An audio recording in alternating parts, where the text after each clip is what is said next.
Last Raps Baseball is on the air, and tonight we are bringing you the third game and final game of the three-game set between the Seibu Lions and the Fukuoka SoftBank Hawks from the PayPay Dome in Fukuoka.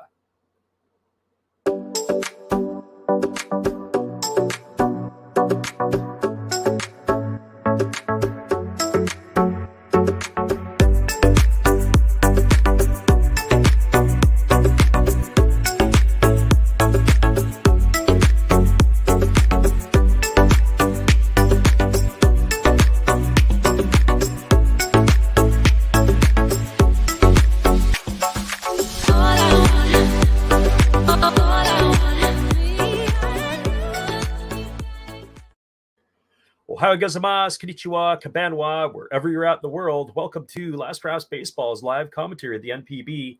Tonight it is a battle for first place on September the 4th for the Seibu Lions and the Fukuoka SoftBank Hawks. It was the third game in the series, and the Hawks are looking to sweep the Lions away as they are looking to extend their lead atop the Pacific League. So first of all, we're going to give you the starting lineups from the visitors from Seibu. The Seibu Lions will lead off number 46, Shohei Suzuki, and he'll play center field.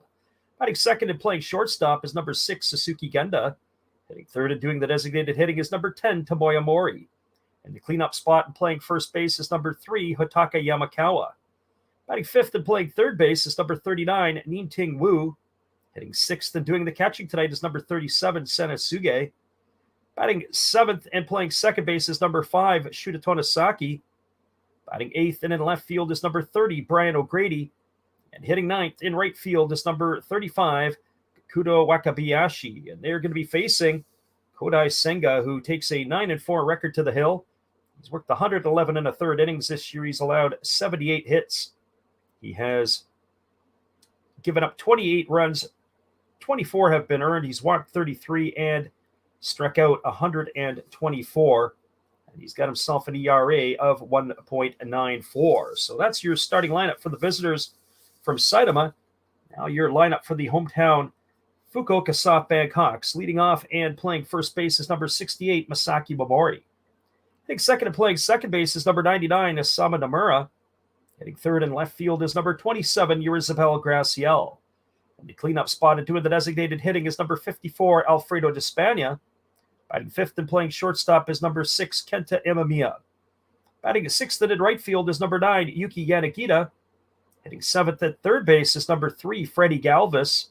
Batting eighth and in center field is Tomoya Mazaki, and he'll wear number 31.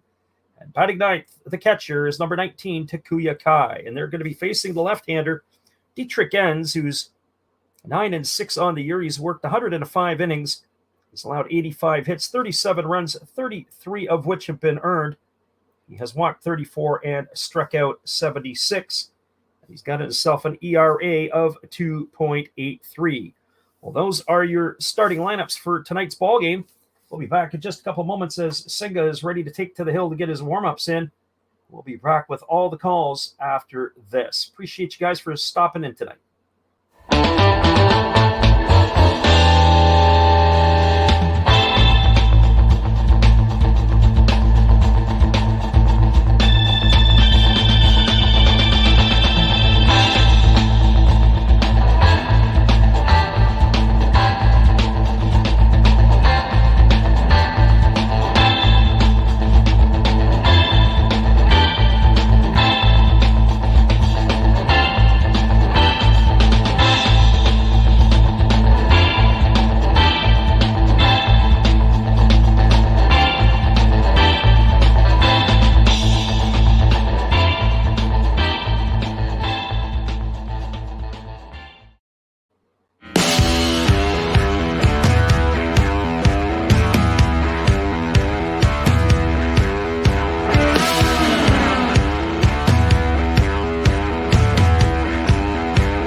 Welcome back, everybody. It is going to be Kodai Senga taking over here for the Hawks as he will start in the top of the inning here in the first inning. I'm just thinking about Kodai Senga.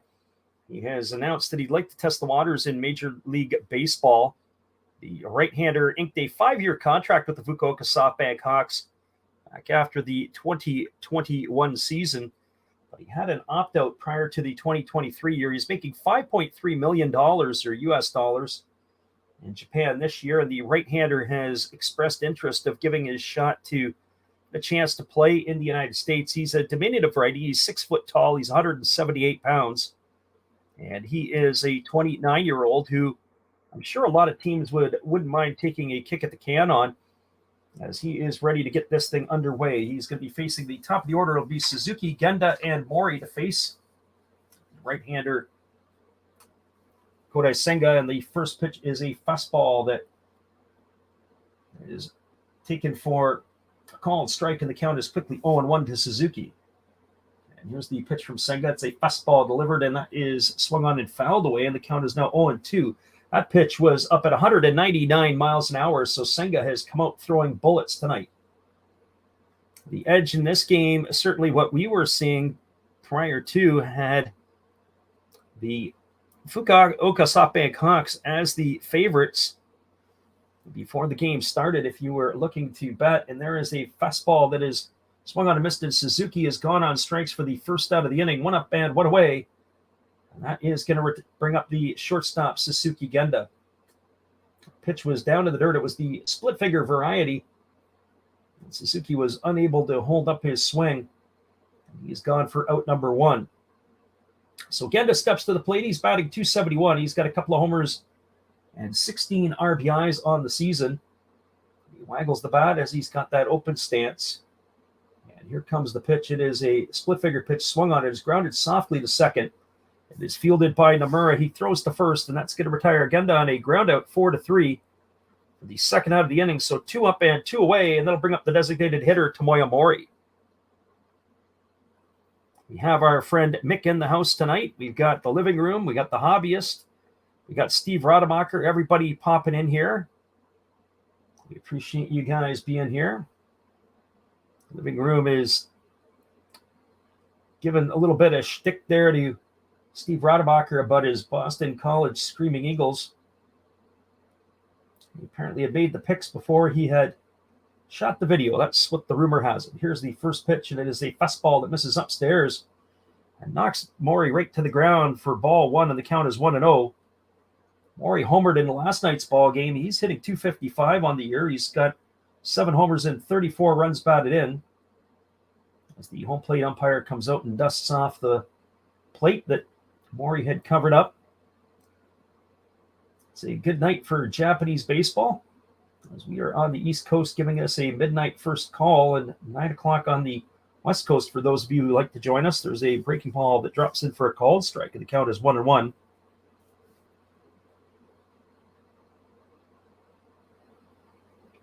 And here's the pitch. It is a fastball swung on and fouled away.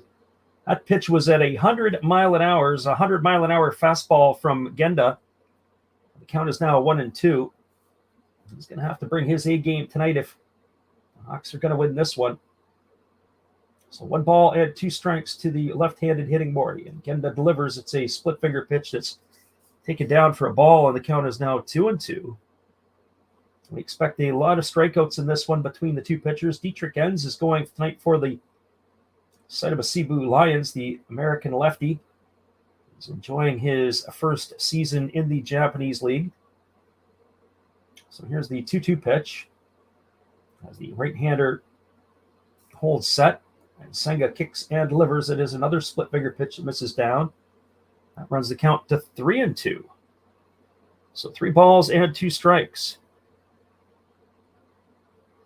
It is the Labor Day weekend in North America. We were a little bit sparse in our attendance last night. We thought we would have a bigger crowd, but then the living room popped in and mentioned, yeah, it's holiday weekend. People might be at the lakes.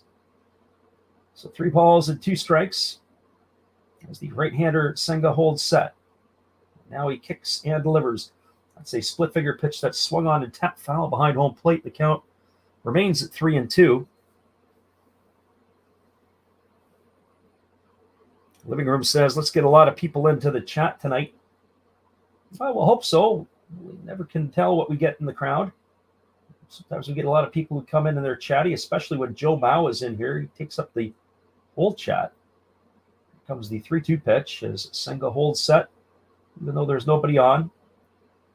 And now he kicks and he delivers. It is a fastball swung on. This ball is belted into deep right center field. Racing over to his right is Yuki Yanagita, and he makes the catch. And that is going to do it here for the Lions in their half of the inning. So there were no runs, no hits, no errors, and nobody left the board. We are now through a half inning. In Fukuoka, it is the Lions, no score. The Hawks coming to bat. Stick around, everybody. We'll be back in just a couple moments with the call at the bottom of the first inning. We're glad you guys can make it in here with us.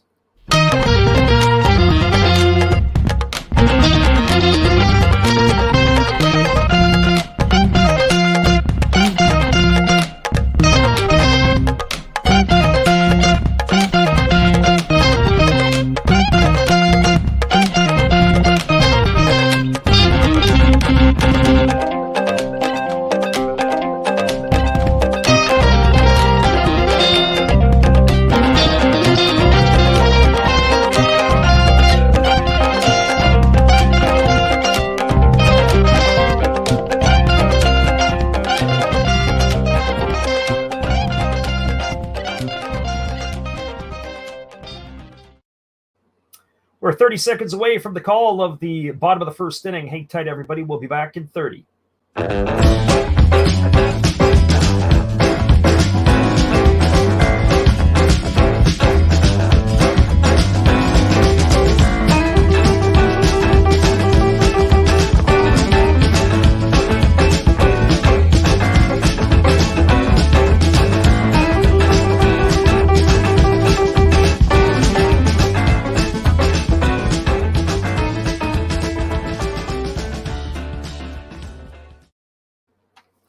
Welcome back, everybody. We are moving to the bottom of the first inning, and Dietrich Enns has completed his warm-up tosses. He's going to be facing Masaki Momori, Asama Nomura, and Yurizabel Graciel, the 1-2-3 hitters in the Fukuoka batting order. We got a chance to call the game last weekend when Enns pitched against the Oryx Buffaloes, and he picked up his 9th win of the year. Enns has been pitching, and he's been in pretty good form lately as he's really doing fairly well. He's got an ERA now at 2.83. As the lefty ready to go to work here, he kicks and delivers a first pitch fastball that's taken for a called strike, and the count is quickly 0-1 to Momori. Momori on the season hitting .258 with 6 homers and 28 runs batted in. Hitting from the left side against the left-handed slants of Enns. And here's the pitch. It is a breaking ball that misses upstairs. The count goes even to 1-1. It'll be the pitch efficiency of Enns that's going to be the difference, I think, for him tonight. He has to be more effective in his pitches. He's got to get ahead in the count. And he's got to be able to force the hitters to put the ball in play. He had last weekend when we called that game against the Buffaloes, there were a lot of batters that would battle him off and fight him into big-time pitch at bats. There's the fastball that misses outside. The count is 2-1. They say anything 8 pitches or more is generally considered a quality at bat. Early in the ball game, there were a couple of hitters in the early going that took them to 8, 9, 10 pitch at bats. There's a fastball swung on and fouled away. The count is 2-2. And the one thing that I think with Enns that I've seen in his starts, because we've had a few of them, is he just doesn't have that extra few miles an hour just to be able to put it by the hitter, or that little bit of extra cut on his breaking ball or depth on his breaking ball to get them to wave and miss. But that being said, he is effective, and he should be able to take them into the 6th inning. He's got that kind of stuff. So 2 balls and 2 strikes as he reached for the rosin bag and gets himself ready to go again. Here comes the 2-2 pitch. As he kicks and delivers, it's a fastball swung on and it's lifted into the seats down the left field line, and that keeps the count at 2-2. And this is exactly what I'm talking about. This is where the hitters will be able to battle and slap the ball and fight it off and be able to really work his pitch count up. So 2 balls and 2 strikes to Momori. As Enns gets his sign, he also works from the stretch position, even though there's nobody on base. And now he kicks and delivers. It is a fastball swung on and missed. That was a 95-mile-an-hour fastball that Mamori had swung on. That was under the hands, and he come up empty. That is out number one here in the bottom of the first inning, and that's going to bring up Bisama Nomura. Well, for Nomura on the season, he's batting .244. He's got 10 homers and 25 runs batted in. Nomura is a rookie. He's in his first year. There's two rookies in the lineups tonight for the Fukuoka SoftBank Hawks. Nomura is one. We've seen him quite a bit. It is Tomoya Masaki, who is the center fielder tonight, making his start, as there's a fastball taken for a called strike, and the count is 0-1 to Nomura. Nomura's got those 10 homers and 25 runs batted in on the year. He's one stolen base shy of being a double-double guy in those categories. Not bad for a rookie. There's a breaking ball swung on and missed, and the count is now 0-2. So no balls and 2 strikes.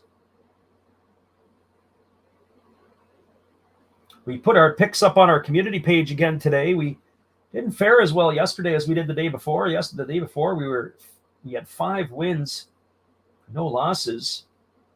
Yesterday we were a 500 picker. So we've got all of our stuff back up here again tonight. There's a fastball that misses upstairs. The count is now 1-2. So 1 ball and 2 strikes. A chance to see the odds and the in-play and all of that sort of stuff. The Hawks were the heavy favorite in this one tonight. Obviously, with Senga going. There's a breaking ball that misses down, and the count now goes to 2-2 to Nomura. The only other game that is underway, the Tohoku Rakuten Golden Eagles are at home to the Hokkaido Nippon Ham Fighters. That game is early going there as well, also in the bottom of the first inning. The Fighters had a couple of hits and stranded a couple aboard in the first inning. So here comes the 2-2 offering. As Enns delivers, it is a breaking ball that misses down, and the count now goes to 3-2. So 3 balls and 2 strikes to Bisama Nomura. Lefty Enns gets his sign from his catcher Suge. Suge gets the start behind the plate tonight as Tomoya Mori is the DH. He shakes him off, and now he steps off the back of the rubber as the batter Nomura feels that he's taken too much time. So we're going to recycle through these signs again here. The lefty again shakes him off. And so here he goes as he finally gets the sign he likes. And the 3-2 pitch is on the way. It's a fastball that misses down and in, and that's going to be ball 4. Nomura is aboard with a 1-out walk. I'll bring up the left fielder, Yorizabel Graciel. Well, the walks and the too many pitches are what can kill the pitcher. And Dietrich Enns on the season, not too bad. He's got 34 walks in his 105 innings pitched. So he's right around the 3 walks per 9 inning. That's maybe a little on the high side. His counterpart, Kodai Senga, not much difference. He's 33 walks in 111 innings. 1 less walk and a few more innings, at least entering the ball game tonight. So here's the right-handed hitting Graciel waiting on the offering from the lefty Enns. And Enns throws over to first base, and diving back in time safely is the runner Nomura.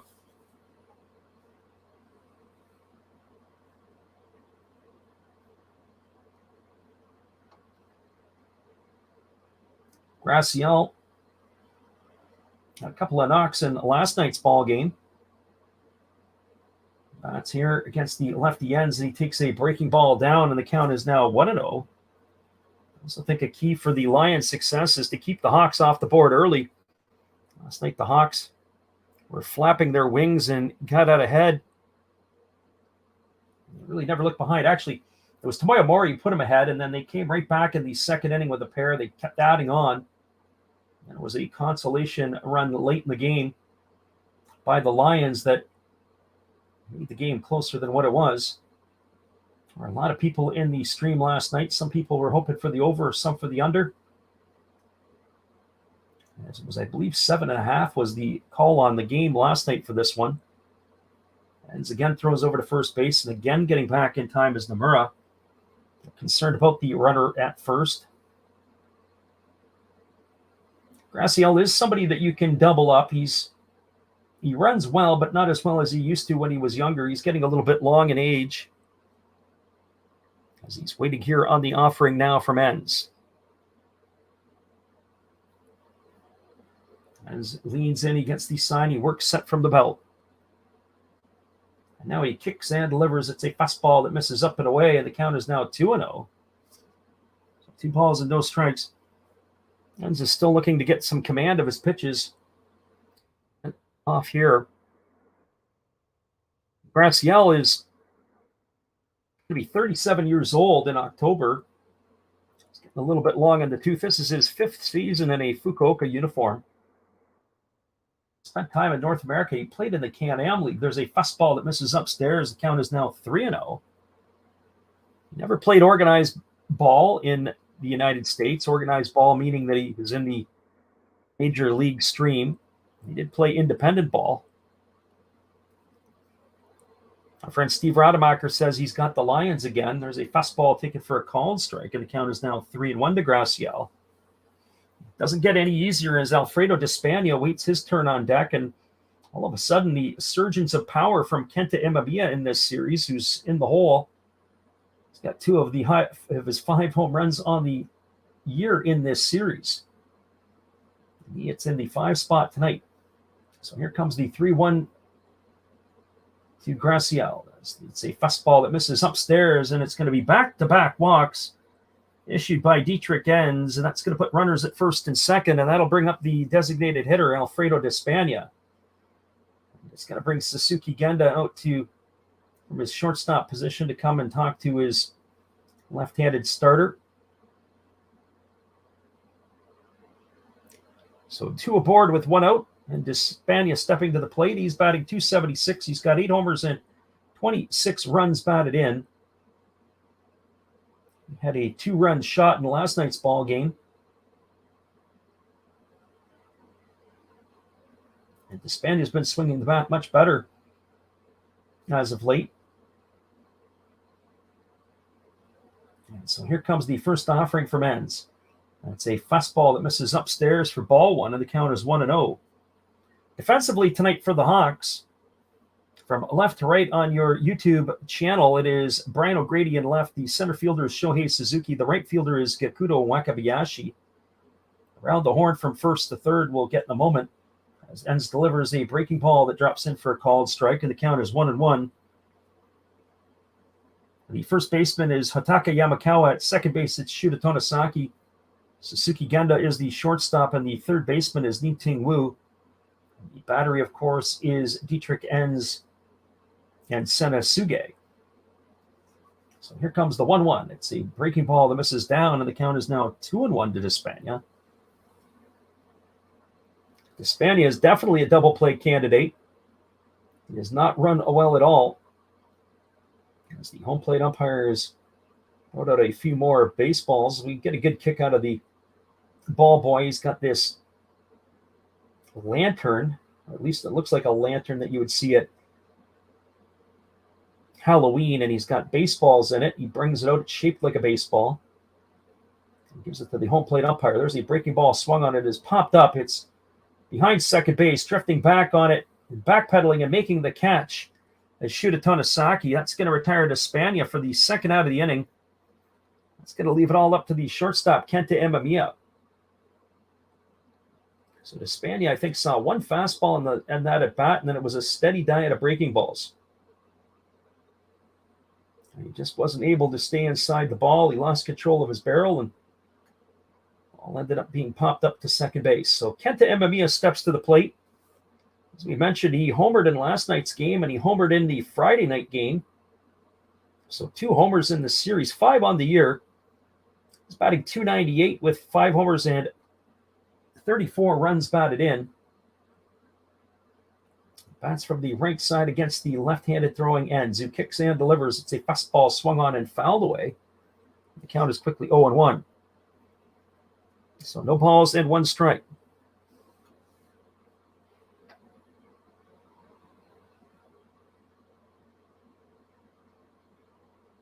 There is a game that will be starting at the bottom of the hour. It's going to be the Yokohama Dana Bay Stars and the Hiroshima Toyo Carp. That game will get underway at 12:30 Eastern AM or 9:30 Pacific. There's a fastball taken for a called strike, and the count is now no balls and 2 strikes to Imamiya.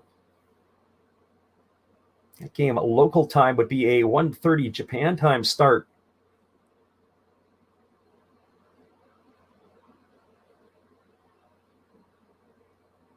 Imamiya waggles his bat, waiting here on the 0-2 offering from Dietrich Enns. There's a breaking ball that misses down. A good stop by the catcher, Suge.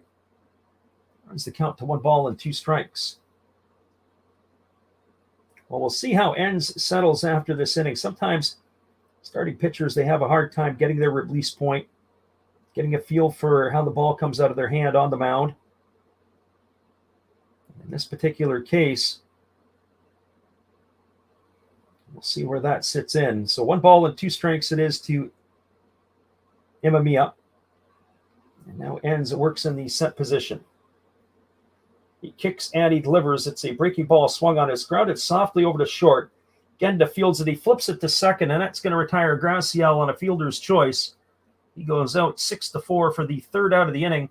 Well, there was no runs, no hits, no errors, and 2 runners left aboard. The Hawks threaten, but they don't score. We are now through 1 complete. It's the Lions nothing, the Hawks nothing. Stick around, everybody. We'll be back with the call at the top of the 2nd inning after this. Appreciate you for popping in here tonight. Hopefully we'll get a few more to pop in with you. We'll be right back after this.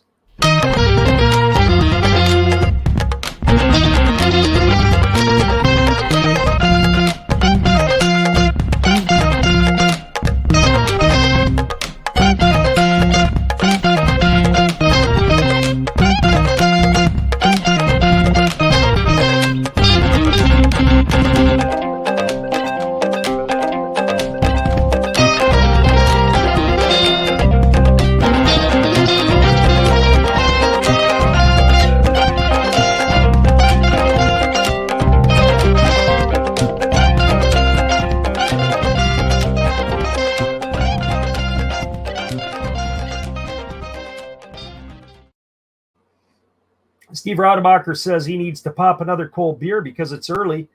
Hang tight, everybody. We'll be right back after this. As I'm sure Steve, once he gets a few more popped in him, he'll have a whole lot to say.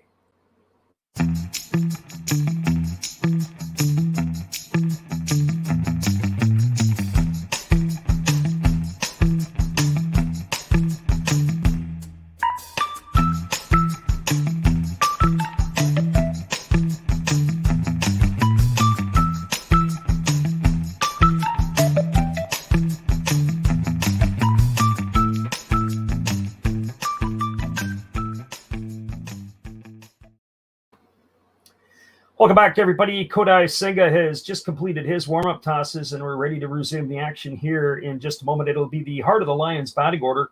Coming to bat, that means Hatake Yamakawa, Nin-Ting Wu, and Sena Suge to face the Fukuoka right-hander. We were talking a little bit earlier about the games. I have the spot here where you can take a look and see what the live action is. And we're able to get some of those ones if the odds are dropping, if it's in play, whatever it might be. And there's a breaking ball that drops in the inside corner for a called strike. The count is 0-1 to Yamakawa. Yamakawa batting .275. He's got 37 homers and 80 runs batted in. Ready here to face the offering from Senga. There's a split finger pitch swung on and missed. The count now goes to 0-2. So no balls and 2 strikes. That split finger pitch is pretty nasty from the Fukuoka right-hander. So no balls and 2 strikes. As the righty holds set. Now he kicks and he fires. It is a split finger pitch swung on and missed. And that is going to retire Yamakawa for the 1st out of the inning. So 1 up and 1 away, and that'll bring up the 3rd baseman, Nin-Ting Wu. I have to say that split finger pitch to the Lions hitters is pretty nasty. Almost have to. It's very difficult to see out of the pitcher's hands sometimes. Really difficult to lay off. One thing that a lot of North American pitching coaches have stayed away from is teaching the split finger pitch to the pitchers. They really puts a lot of strain on the elbow, a lot of Tommy John issues. That ulnar collateral ligament, I say Tommy John issues, being that the ulnar collateral ligament would tear, the strain by splitting the fingers, throwing at that such velocity as the first pitch was a ball to Ning Wu, and the second pitch also misses outside for 2-0. So pitching coaches have a tendency to want to handle some of that stuff off. Friend Steve Rademacher said he finished his first wager week at 4-2. Not bad, since he doesn't know the NCAA football. There's a fastball that misses upstairs. The count is now 3-0. I don't know what good is good and what bad is bad, especially in the early going when you have the likes of the University of Michigan playing Colorado State. I think if you're picking the Ohio State Notre Dame game, that game would be a lot more difficult in which to pick a winner. At least early on, that's a pretty tough matchup. There's a fastball ticket for a called strike, and the count is 3-1. But when you have to pick St. Cecilia's Sisters of the Blind against the teams like Alabama or LSU, those are pretty much slam dunk picks at this time of the year. So here comes the 3-1 pitch. It's a fastball swung on. It is grounded into the 6-hole, backhanded by Imamiya. He throws to first, and that is going to retire Ning Wu. He ground out 6-3 for out number 2. So 2 up and 2 away. And that'll bring up Aseta Suge. Our friend Steve says 51% wins you money on any bet. Sometimes it does. It does win you money, but it may not necessarily win you the amount of money you would expect to get in return. It's not always going to double your money. So if you're at 50%, you put $2 down and you lose $2, but you put the other $2 down, it may not pay out $2. It only get you $2.80. So there's a fastball ticket for a called strike, and the count is 0-1. So if you're at 50% and you won $2.80, but you lost 2 clear, you're actually in the hole $1.20. So no balls and 1 strike, and here's the pitch. It's a fastball swung on. It is lifted foul down the right field line. It's going to reach the seats. It's going to run the count to 0-2 on Suge. Suge is batting only 188 on the year. He's got a homer and 5 runs batted in.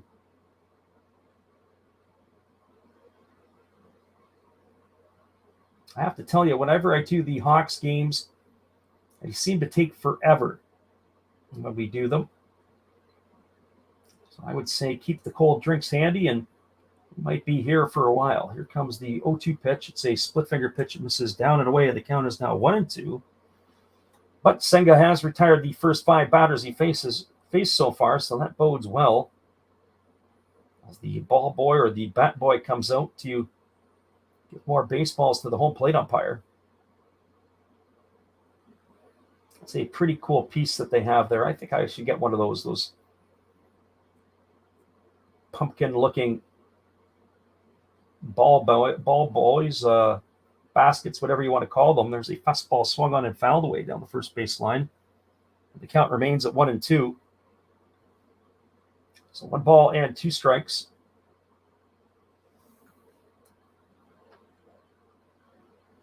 Taking a peek to see if all the games across Major League Baseball have ended today. It looks like the Angels and the Astros are still going at it in the bottom of the 10th inning. And here comes the 1-2 pitch from Senga. It's a fastball swung on and missed. And Suge is retired on strikes for the 3rd out of the inning. So 6 up and 6 away, retired by the Fukuoka starter. There were no runs, no hits, no errors, and nobody left the board. We're through 1.5. It is the Lions no score, the Hawks no score. Stick around. We'll be back with the bottom of the 2nd inning after this. We appreciate you guys coming to listen to us, whether you're listening live or on delay. We love having you here. We'll be right back after this.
Welcome back, everybody. It's going to be the 6, 7, and 8 hitters coming to bat for the Fukuoka SoftBank Hawks here in the bottom of the second inning. That means Yuki Yanagita, Freddie Galvis, and Tomoya Masaki coming to face Dietrich Enns for his second inning of work.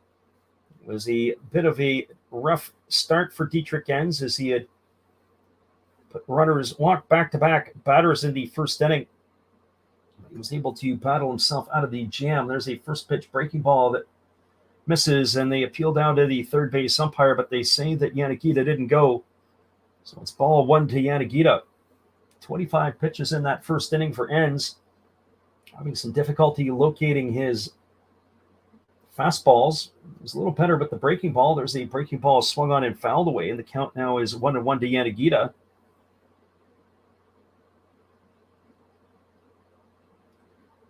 Thirteen of the 25 pitches thrown on that first inning by Enns were balls. Only 12 strikes. And here comes the 1-1 pitch to Yanagita. It's a fastball swung on and grounded foul down the right field line. The count now goes to 1-2. Yanagita batting .268 with the 16 homers and 59 runs batted in. He's one of the better home run hitters in the Pacific League. Strangely, it's Yamakawa at 37, and then Hideo Asamura is at, I believe, 23. This is off the top of my head, and if I'm not mistaken, Yanagita is third at 16. It's a huge drop-off. The breaking ball misses down, and the count is now 2-2. So 2 balls and 2 strikes to Yanagita. Now the lefty Enns holds set. He delivers. It's a fastball swung on. This ball is lined into left center field. And it's going to get down for a base hit. It is fielded by Suzuki. They fire it back in, and that is going to be a base hit here to lead it off in the second inning for Yanagita. It's going to bring up the switch hitting Freddie Galvis. Well, for Galvis on the season, he's batting .179 with a couple of homers and 11 RBIs. He was sent down to the farm to try to sort out his stroke. He was down there a long time. Since he's come back, he has raised his average nearly 30 points. He was hitting about $150 when he got sent down. It was absolutely atrocious. Hopefully, Freddie Galvis, who's the first of a 2-year deal, will be able to sort himself out as he takes a fastball for a called strike, and the count is 1-1. I have to say, I kind of liked Freddie Galvis when he played in North America. He was, they said, very popular with his teammates, the Venezuelan. Who bats from the right side against the lefty Enns. He hits a line drive right back to the pitcher. Enns drops it. He throws down to second for 1. That's going to erase Yanagita. He couldn't hang on to it. It was lined right back to him. Actually handcuffed him. Galvis hit that ball right on the screws. Enns got it, knocked it down to the ground. And then he picked it up and turned and was able to erase Yanagita at second. So that'll be a fielder's choice. 1-6 for the first out of the inning. Galvis is going to be safe at first on the fielder's choice. That'll bring up the center fielder, Tomoya Masaki. Well, for Masaki on the season, he's hitting .244. He's got a couple of homers and a couple of RBIs. He is also in his rookie season, and there's a fastball swung on it. It is grounded through the 6-hole into left field. And that is going to allow Masaki to reach first on the single. So Galvis advances over to second, and that's going to bring up the catcher, Takuya Kai. So the first pitch the rookie sees, he smashes through the 6-hole into left field for a base hit. So runners at first and second with 1 away, and Kai steps to the plate. He's batting .188 on the year. He's got no homers and 22 runs batted in.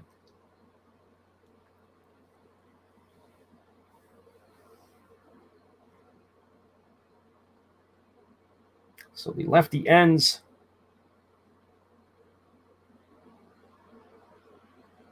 ready to make his first offering to Kai. As he holds at the belt and he delivers, it's a breaking ball that drops in for a called strike, and the count is 0-1. As we mentioned, the breaking ball from Enns has been working tonight. He just still hasn't got the command of his fastball yet. Seems to be a little bit better. He seems to be settling down a bit. So no balls and 1 strike to Takuya Kai. A very open stance here as he Waits on the offering from the lefty, and there's a fastball swung on and fouled away. It's going to reach the seats over on the first base side. So no balls and 2 strikes to Kai.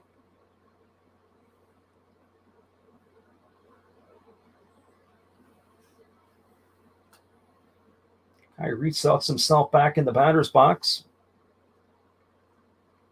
So he's ready to get the 0-2 offering.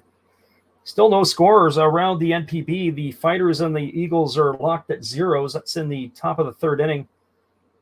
The Carp and the Bay Stars are now underway. There's a fastball that misses outside, and the count is now 1-2 to Kai. So 1 ball and 2 strikes.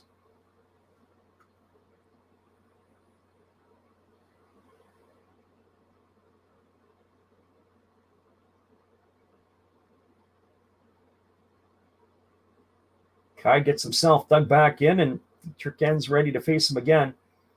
There is a saving grace for the Lions. They pretty much have a rested bullpen for this one. Even if the game went into the pen, they would have a chance here because they've got one of the best pens in the NPB. As that fastball is swung on and fouled away, it's going to just get over the first base dugout. The count's going to remain at 1-2 to Kai.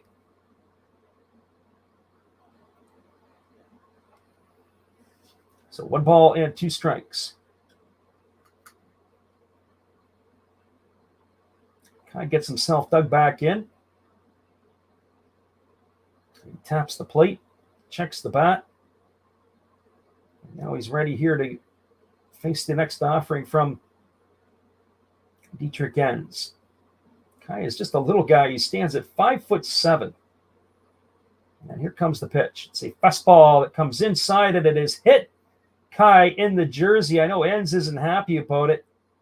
The ball just grazes him. If you're going to get hit by a fastball, that's the one you want to get hit with. That's the one that grazes the jersey. And you hardly even know it's done it. So Kai is aboard on the hit by pitch. Mizaki advances to second. Galvis has now moved over to third. The bases are loaded. There's only 1 gone, and that's going to bring the top of the order and Masaki Momori to the plate. So the Hawks here are threatening early. Momori in last night's ball game, he went 0 for 5. He struck out a couple of times. He grounded out, and he flew out twice. So he comes to bat here with the bases loaded in the last half of the 2nd inning, looking to do some damage. So left-hander against the left-hander. Enns gets his sign from Suge. The infield at the corners are in. They're halfway in the middle, and there's a first pitch breaking ball that misses outside for ball 1, and the count is 1-0. Momori struck out his first time up here against the left-handed throwing Enns. We haven't had an opportunity to give you the defensive alignment for the Lions yet, but we'll sure to be do that here after this pitch. There's a fastball swung on and fouled away, and the count is now 1-1. Defensively for the Lions tonight, from across your YouTube screens, from left to right, it's Brian O'Grady in left. The center fielder is Shohei Suzuki, and the right fielder is Gakuta Wakabayashi.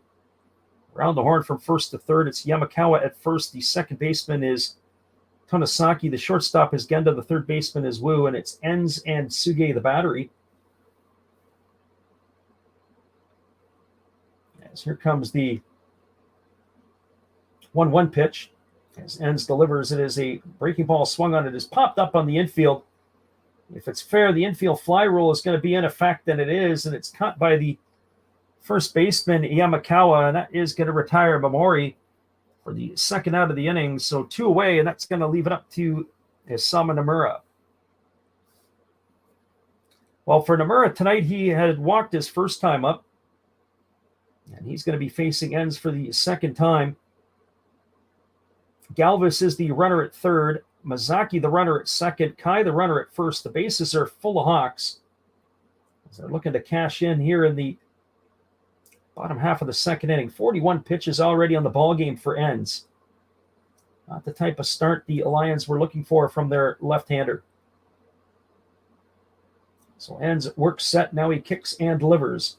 It's a breaking ball that bounces up to the plate. A good stop by the catcher, Suge. The count is 1-0 to Nomura.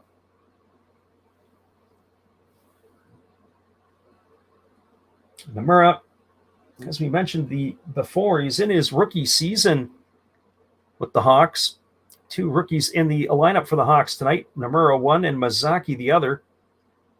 Nomura was originally the fourth pick in the 2021 draft. There is a breaking ball that misses down, and the count is now 2-0. There's nowhere to put Nomura. Be able to fire a strike in here somehow. Nomura is not a young rookie. He's going to be 26 years old after the season. He's 25. He went to high school, and then he attended Takashoku University. As there's a fastball swung on it, it's grounded over to short. Genda fields it in the 6 hole. He throws to second to Tanasaki, and that is going to erase Kai on a fielder's choice. 6-4 for the third out of the inning. And that will do it here for the Hawks in the bottom half of the second. So there were no runs in the inning. There was 2 hits. There were no errors, and there were 3 runners left the board. We are now through 2 complete. That is the Fukuoka SoftBank Hawks no score. The Seibu Seibu Lions no score. Stick around, everybody. We'll be back with the top of the third inning when we return after this. Appreciate you guys for being in here with us tonight.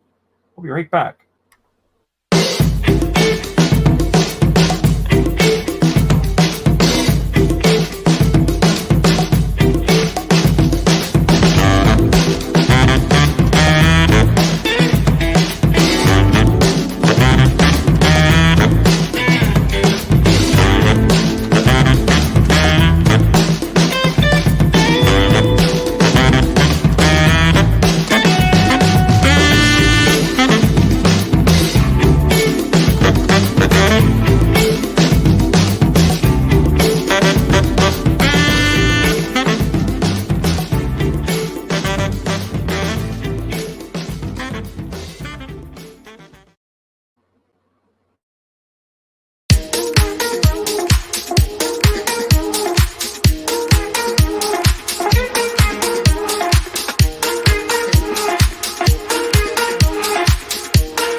Welcome back, everybody. It is going to be the 7, 8, and 9 hitters in the batting order coming up for the Lions to face the right-hander Kodai Senga.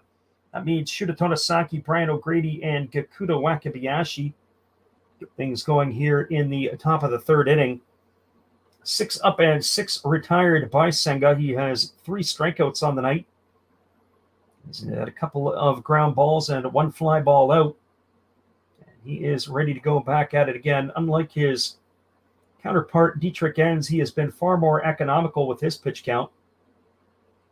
As the right-hander is ready to face the right-handed hitting Tanasaki, who's been dropped down in the batting order, as he is hitting in the 7th spot tonight. And here's the first pitch from Senga. It's a fastball swung on, and it's lined on 1 hop over to Galvis, who throws to first, and that is going to retire Tanasaki on 1 pitch.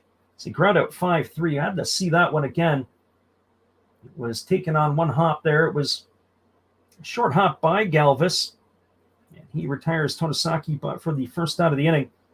So 1 pitch and 1 away, and that'll bring up the left fielder, Brian O'Grady. As we said, unlike his counterpart, only 24 pitches in the first 2 innings for Kodai Senga. Here comes the first offering to O'Grady. It's a fastball swung on. It is popped up over on the right side. It's playable. Moving over underneath it is the first baseman. That's Mamori. He makes the catch, and with 2 pitches, there's 2 gone here in the third inning. So talk about being economical in your pitch counts. There you have it right there, and that's going to bring up the right fielder, Gakuto Wakabayashi. Well, for Wakabayashi, he's hitting .203 on the season. He's got no homers and 3 RBIs. He gets the start again in right field tonight. Saw Wakabayashi play last year, and I was fairly impressed by some of his play. This year, it's not quite the same, as he takes a fastball that misses down for a ball, and the count is 1-0. That last pitch came in at 97 miles an hour on the gun. And here comes the pitch. It is a fastball swung on. It is grounded to third. A great play by Galvis. He drops to a knee. He fires to first.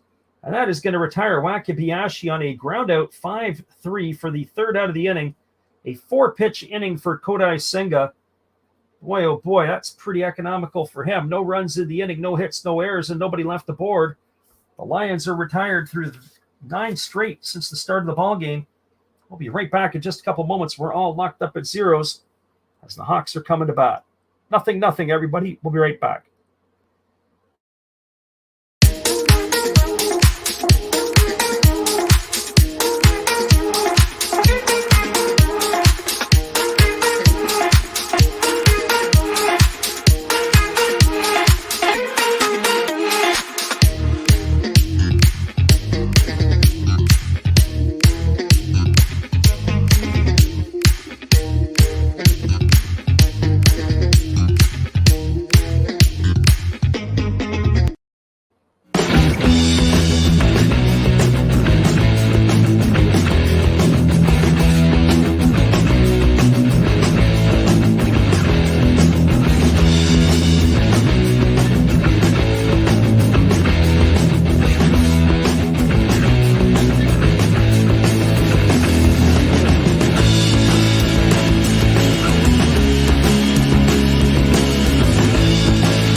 Welcome back, everybody. It's going to be the 3, 4, and 5 hitters in the batting order for the Hawks to face Dietrich Enns here in the third inning. That means Eurisabel Graciel, Alfredo Despania, and Kenta Imamiya. If you face the left-hander, it's hardly like he had any type of breath. Usually you tell your hitters if the first 2 guys go down on the first pitches, your next guy's got to take a couple of pitches until he gets to 2 strikes. Give your pitcher a little bit of a rest, but Enns, not much rest for the weary. And that half inning probably had a hard time to let the water touch his mouth before he had to get back out here on the mound. So here he is for his third inning of work. 44 pitches through the first 2 innings. As he's ready to face Eurisabel Graciel, his counterpart only at 28 through 3. There's a fastball that misses outside, and it's ball 1 to Graciel. Graciel walked and was erased on a fielder's choice back in the first inning. Batting .280 on the year with those 7 homers and 29 RBIs. He's heating up at the right time for the Hawks. And here's the pitch. It is a breaking ball that drops in for a called strike, and the count is now 1-1. So 1 ball and 1 strike.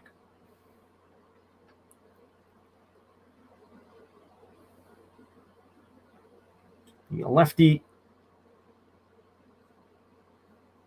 Enns kicks and delivers. It is a breaking ball, swung on and missed. The count is now 1-2 to Graciel. We're keeping our eye on that out-of-town scoreboard, and the Hokkaido Nippon Ham Fighters have scored 2 in the top of the third inning against the Tohoku Rakuten Golden Eagles. And here comes the 1-2 pitch.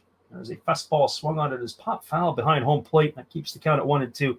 I have to say, I picked the Fighters today to win. I'm not big on picking the Fighters in many games. They're still threatening. They got runners on the corners with only 1 out. They're looking for more. The Hawks, I've seen them play, and it's just a horror show when you get into the late innings.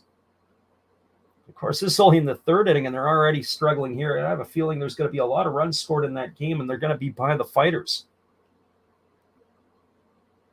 So 1 ball and 2 strikes as Enns delivers a fastball that misses outside, and the count is now 2-2 to Graciel. I have to kind of feel for the management over there for Tohoku. You just can't seem to get those guys over the hump. The bullpen, it needs to get sorted out in a hurry, or else the playoffs are going to be missed. There's a fastball from Enns that misses down, and the count is now 3-2. So 3 balls and 2 strikes. They still are favoring the Golden Eagles to win that game in the live odds situation. I'm not so sure about that one.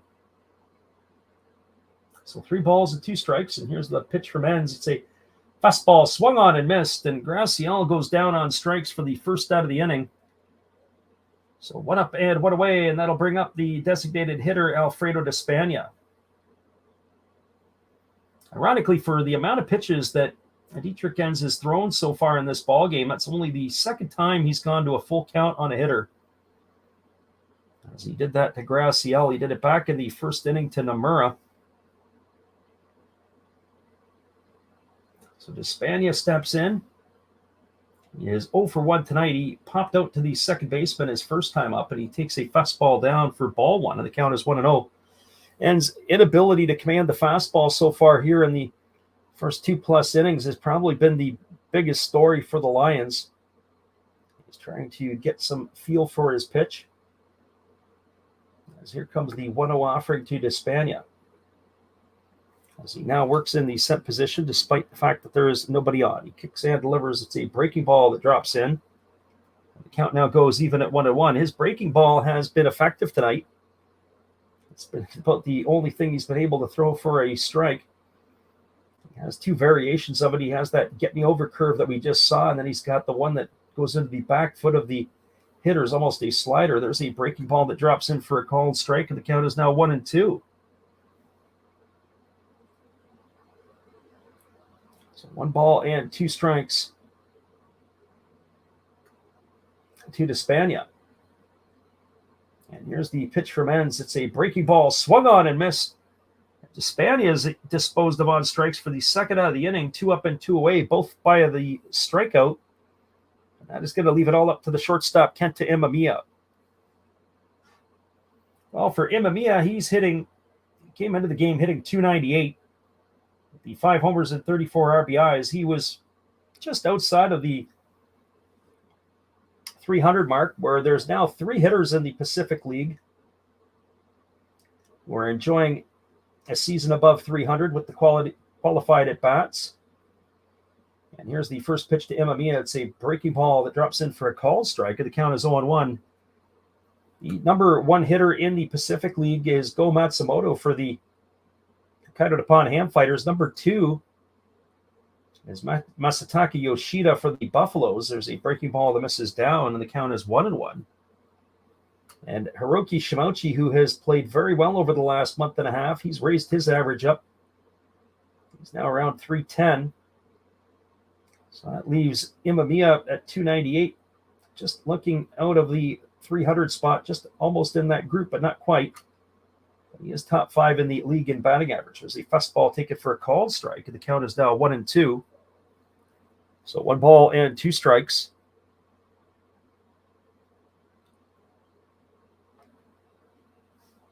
We are going to probably squeeze at least 1 more major league game in over the next couple of days. So hopefully you guys can pop in here with us.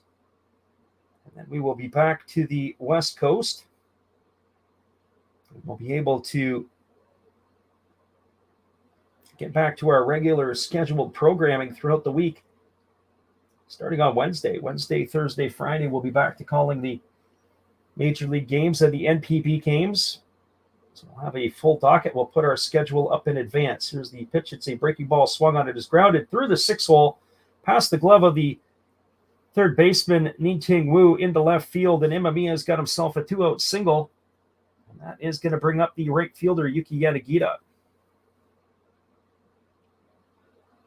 Well, for Yanagita, he's got a single, and he was erased on a fielder's choice his first time up. So he bats here against the lefty Enns.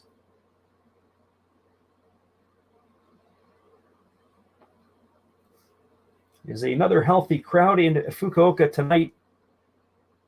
Last night when we did the game, we were impressed by the size of the crowd.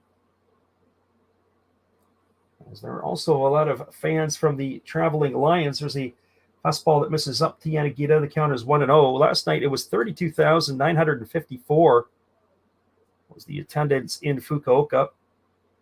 I would say that it's probably going to be very similar as Enns throws over to first base, and diving back in time is the base runner Imamiya. Imamiya can run, but he can't quite run like he used to. He is a threat to do it, but only has a couple of stolen bases this year. There's a fastball that misses upstairs. The count's now 2-0 to Yanagita. Mamiya's career high in stolen bases was 15 back in the 2017 season.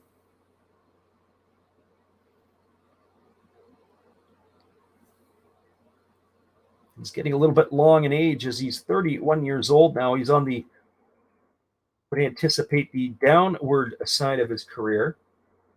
He has another 3 or 4 years left in him at the shortstop position. There's a breaking ball swung on it. It's popped up on the infield. It's playable. It's on the first base side. Underneath it is Yamakawa. He makes the catch. And Yanagita is going to be retired here for the third out of the inning, and that is going to do it.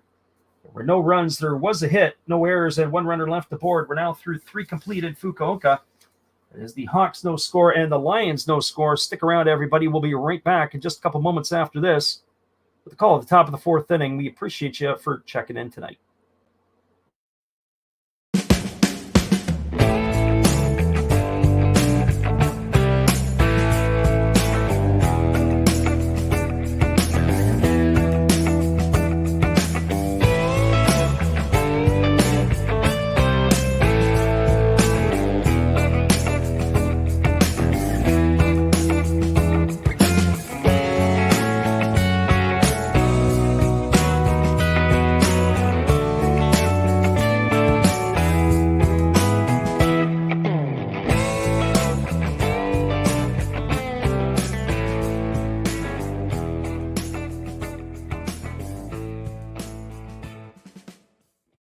We're locked at zeros, and we're going to the top of the 4th inning. We'll be back in just a couple moments, everybody, after this with all the action.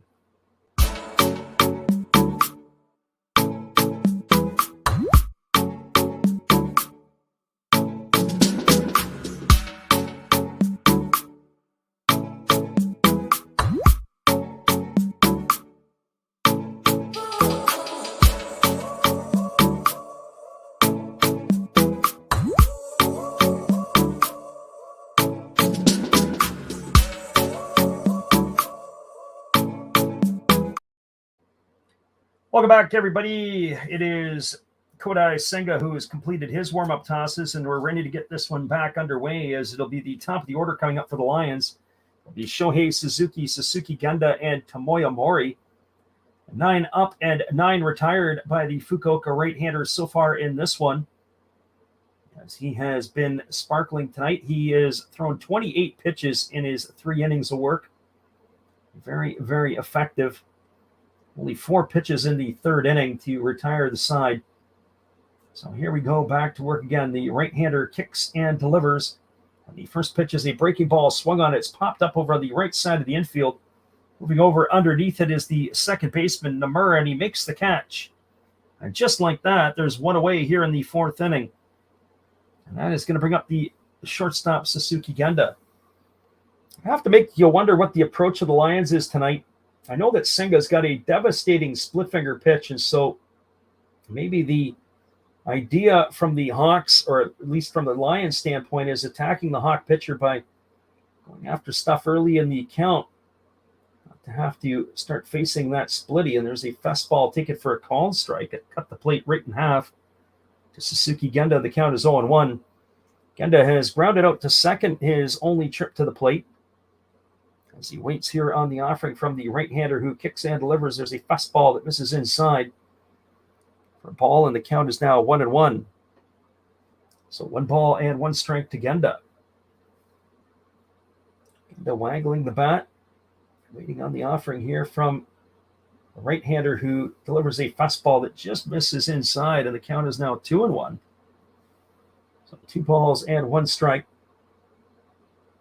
Takuya Kai really does a good job of getting underneath the pitch. The pitch looked like it was down and in, and there's a breaking ball that misses up and in, and the count is now 3-1 to Genda. This is only the 3rd hitter of the 11 he's faced that he's put 3 balls on, has Senga. Each time he has retired the other 2 that he's faced. So 3 balls and 1 strike to Genda.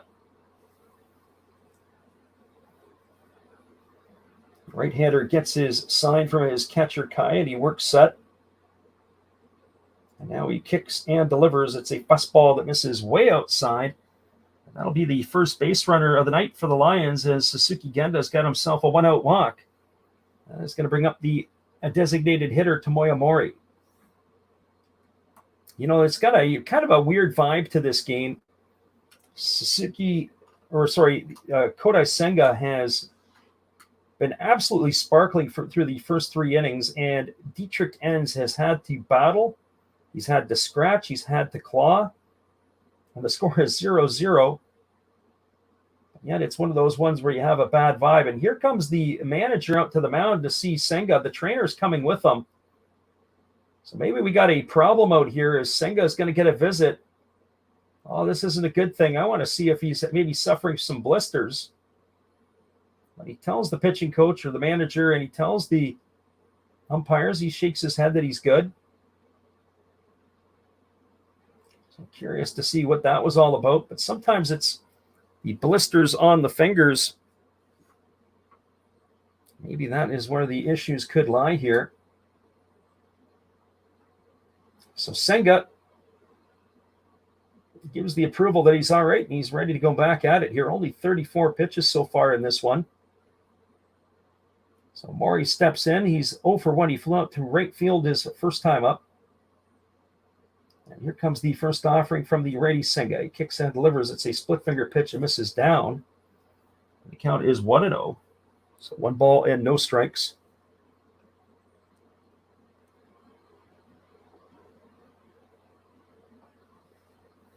I have to think that I'd be keeping an eye on him. I'm not sure what the issue is. I don't know.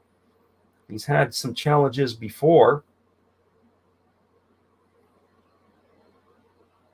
So here comes the 1-0 pitch as the righty delivers. It's a fastball swung on. This ball is belted into deep center field. But that is going to be caught by the center fielder, Mizaki. It looked like he started back on the ball, and then he had to come in and make a sliding catch.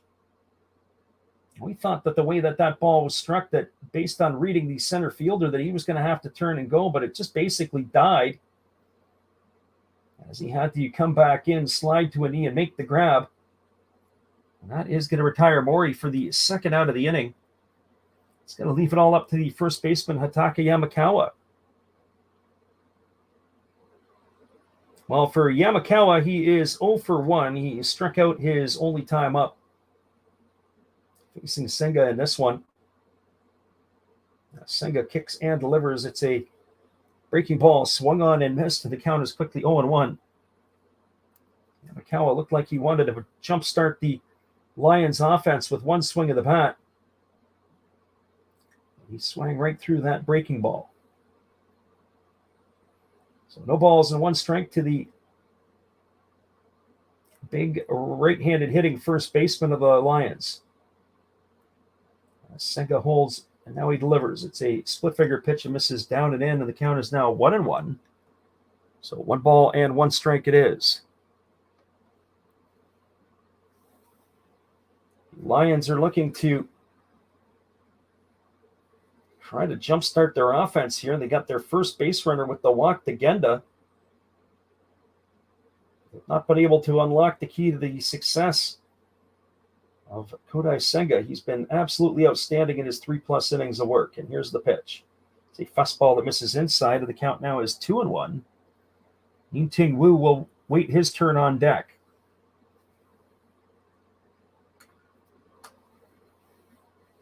So 2 balls and 1 strike to Yamakawa. Right-hander Senga gets his sign from Takuya Kai.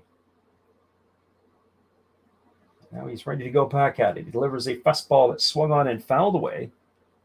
The count is now 2-2. As we keep an eye on that out-of-town scoreboard, it's also in the top of the 4th inning. The Fighters are batting again. As we mentioned, it is... They got a 2-run jump on the Golden Eagles. It was Yachi, the second baseman, who had knocked in the 2 runners. It was Kamikawa Kabata and Sagia who were driven in. As there is a fastball that misses for a ball, and the count is now 3-2 to Yamakawa. So 3 balls and 2 strikes. The runner, Genda, will be on the move. Senga delivers the pitch. Here comes the 3-2 pitch to Yamakawa.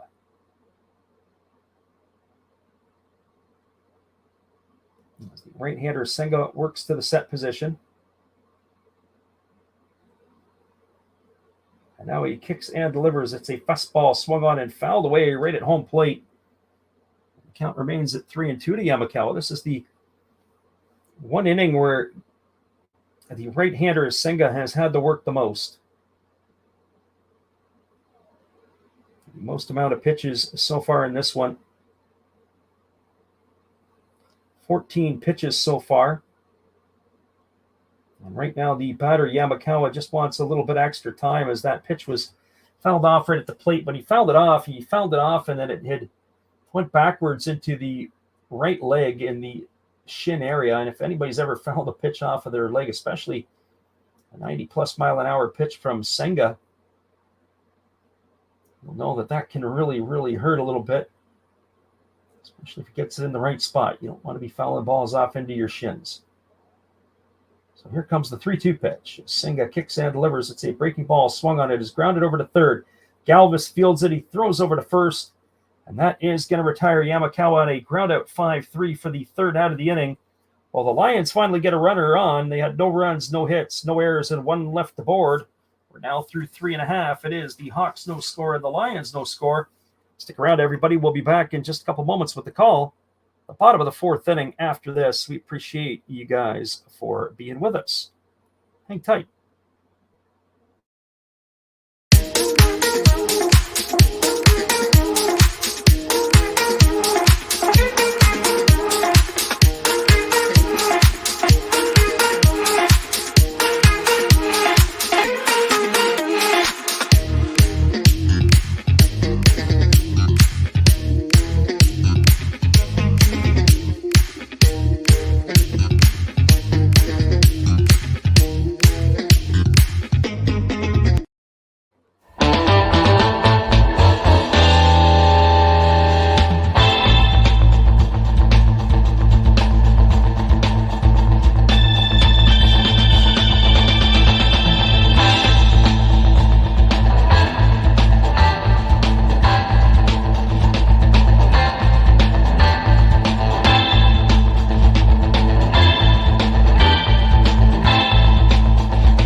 Welcome back, everybody. It's going to be the 7, 8, and 9 hitters coming to bat for the Fukuoka SoftBank Hawks. That means Freddie Galvis, Tomoya Masaki, and Takuya Kai.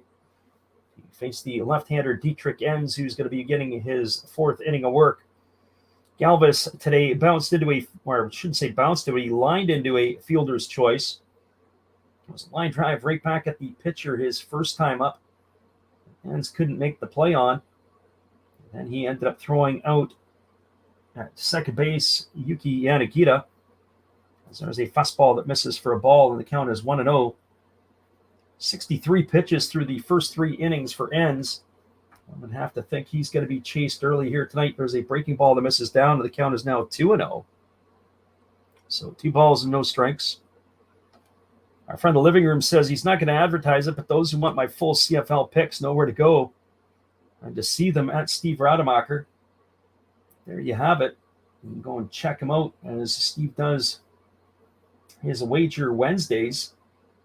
So there's a fastball swung on and fouled away, and the count is now 2-1. Steve Rademacher pretty proud of his 4-2 picks for the NCAA football. There's a fastball swung on and fouled away, and the count is now 2-2. The only problem with that is as we said before, is that early in the season, one would think that the teams you're picking, you should be cleaning house, maybe at a little bit better percentage than that. I mean, maybe if it was Winona State and Appalachian State going head-to-head, who knows? There's a breaking ball swung on. It is grounded over to short. It is fielded by Genda. He throws over to first, and that's going to retire Galvis on a ground out 6-3 for out number 1, and that'll bring up the center fielder Tomoya Mazaki. Nice play by Genda, who had the range into the 6th hole to field the ball. He threw across the diamond. The one thing I will say about Genda is that his arm, he feels like he can field as a shortstop. That's obviously the position he's playing. But he really does not have a shortstop's arm. He has an arm that is more built for second base. There's a breaking ball that drops in for a called strike, and it counts 0-1 to Mazaki.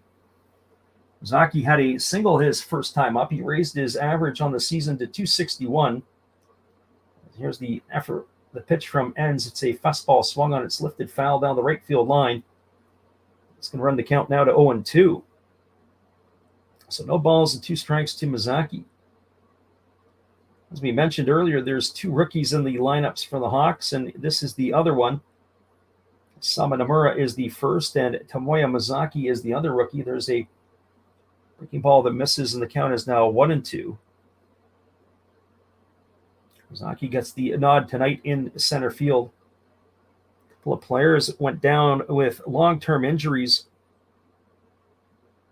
for the Fukuoka SoftBank Hawks. There's a fastball swung on and fouled away down the third baseline. The count is now going to remain at 1-2.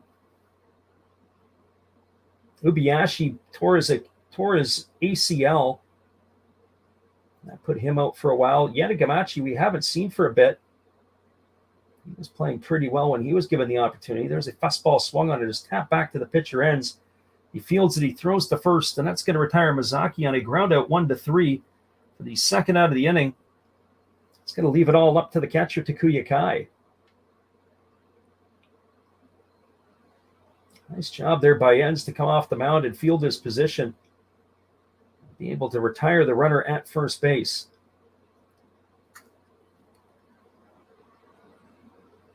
So for Kai, he reached base as he was hit by a pitch his first time up. It was one of those ones that was a fastball, but it grazed his jersey. You get hit by a pitch like that, those are the ones you want to lead the league in, not the 95-mile-an-hour heaters in the spinal cord. So there's a fastball that misses outside for ball 1. The count is 1-0 to Kai. Kai's hitting a 188 on the year. He's got no homers and 22 RBIs. And here comes the 1-0 pitch. It is a fastball swung on. This ball is lifted to straightaway center field. It's going to be cut by Suzuki, and that is going to do it as Kai is retired for the third out of the inning. A much-needed 3-up, 3-down inning for Dietrich Enns. No runs, no hits, no errors, and nobody left the board. We're now through 4 complete. It is the Lions no score and the Hawks no score. Stick around, everybody. We'll be back with the call at the top of the 5th inning when we return after this.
Welcome back, everybody. It is the top of the 5th inning, and we are going to have Nin-Ting Wu, Senasuge, and Shuta Tonosaki face the starter Kodai Senga. We're looking at some of this stuff. I'm looking at the living room, giving Steve some information. He says if you take the spreads or the over-under, those usually pay 190-ish or minus 110, depending on the bookies. And you're absolutely right. 500 is a worthy goal, but 600 is a much better percentage. Depends on the bet maker as well. A lot of those will take way too much juice off the top. So says the living room. As we said, we're running on our straight up picks. I think it was 65% right now, just picking the wins and losses straight up in the NPB. There's a first pitch splitty that misses down, and the count is 1-0. I like to be working in the 70% range. That would be the target goal. If you're 66% or above, you're doing pretty good on your picks. So here's the 1-0 offering now to Ning Wu. As there's a breaking ball that misses upstairs, the count goes to 2-0. Anytime you can, I feel that you're above 66%, you're doing pretty good. If you're at 70%, that's what I've seen over the years, especially when you're looking at people and the way they make their picks in football pools and stuff. There's a fastball that misses outside that's now 3-0. I'm not talking about the people who take 1 or 2 games. I'm talking about people who make the full 16-game picks selection week in and week out, except, of course, on the bye weeks. You got your 16 games times a 17-game season. That's pretty hard. As there's the fastball that misses outside, a 95-mile-an-hour heater. That's going to be ball 4.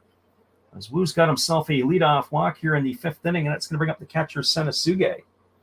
Well, one would have to expect that this is definitely a bunt situation, and you can see that Kodai Senga has signaled to his middle infielders the bunt sign here.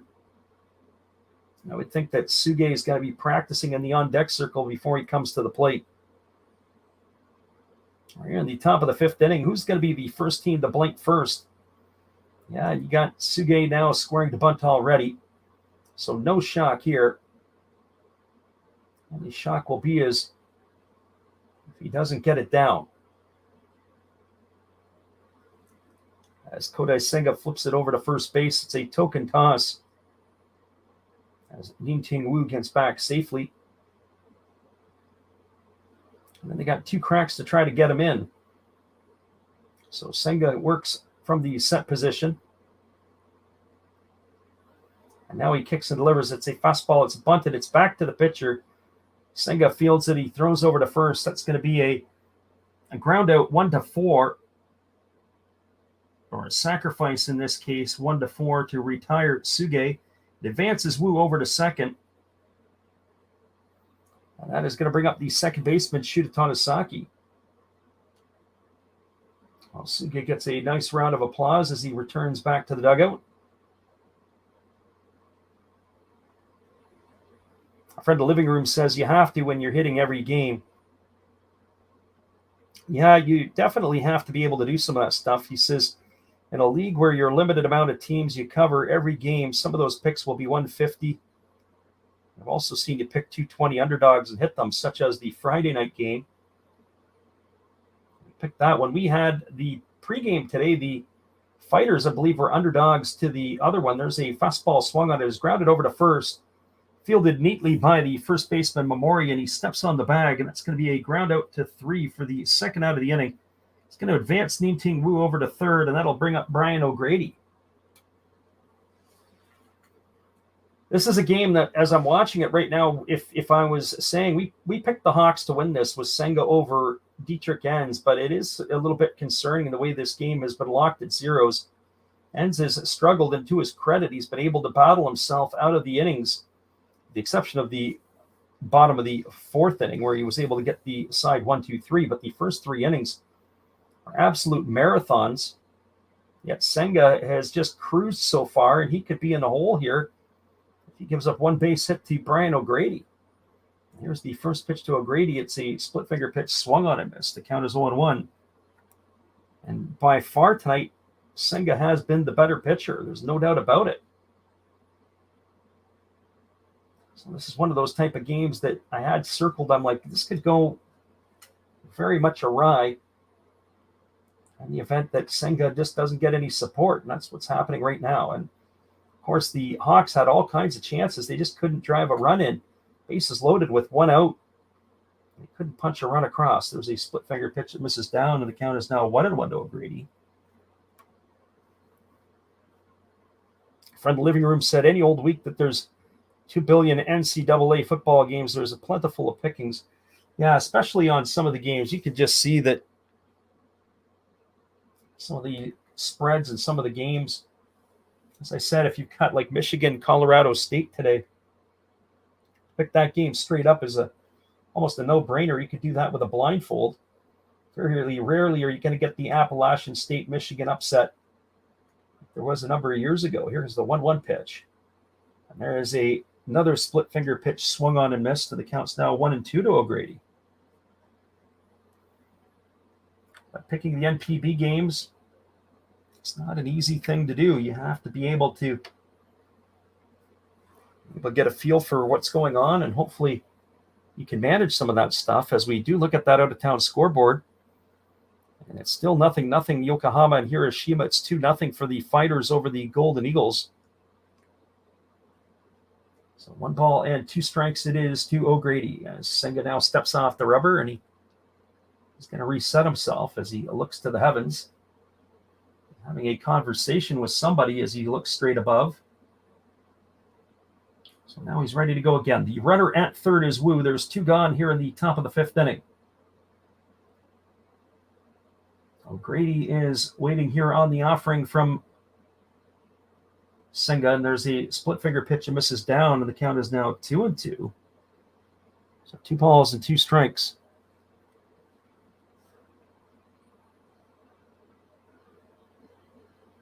The Hawks have had it all over the base paths, and were not able to cash in anything in the first 3 innings. They stranded 6 runners aboard. This is only the 2nd runner that the Lions have had. They're yet to get a base hit in this game.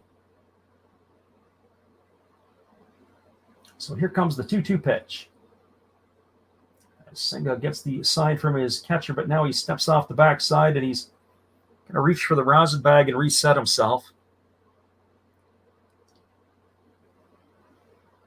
We were talking at the outset that Kodai Senga had signed a 5-year contract with the Hawks after the 2021 season. He has a 2023 opt-out in the contract. He made $5.3 million this year for the Hawks. And here comes the 2-2 pitch. It is a split finger pitch, swung on and missed. And O'Grady is gone on strikes for the 3rd out of the inning, and that is going to do it here for the Lions in their half of the 5th inning. There was no runs, no hits, no errors, and 1 runner left aboard. We are now through 4.5. It is the Hawks no score, the Lions no score. Stick around. We'll be back with the bottom of the 5th inning after this. We'll talk contracts with Kodai Senga. We'll be right back after this.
Welcome back, everybody. Dietrich Enns back on the hill here for the bottom of the 5th inning. He has thrown 75 pitches in his 4 innings of work, but the easiest of all of his innings came in the 4th when he retired the Hawks side for the first time in the ball game. 1-2-3. He has retired 7 of the, make that 8 of the last 9 batters he's faced, so he has started to settle in.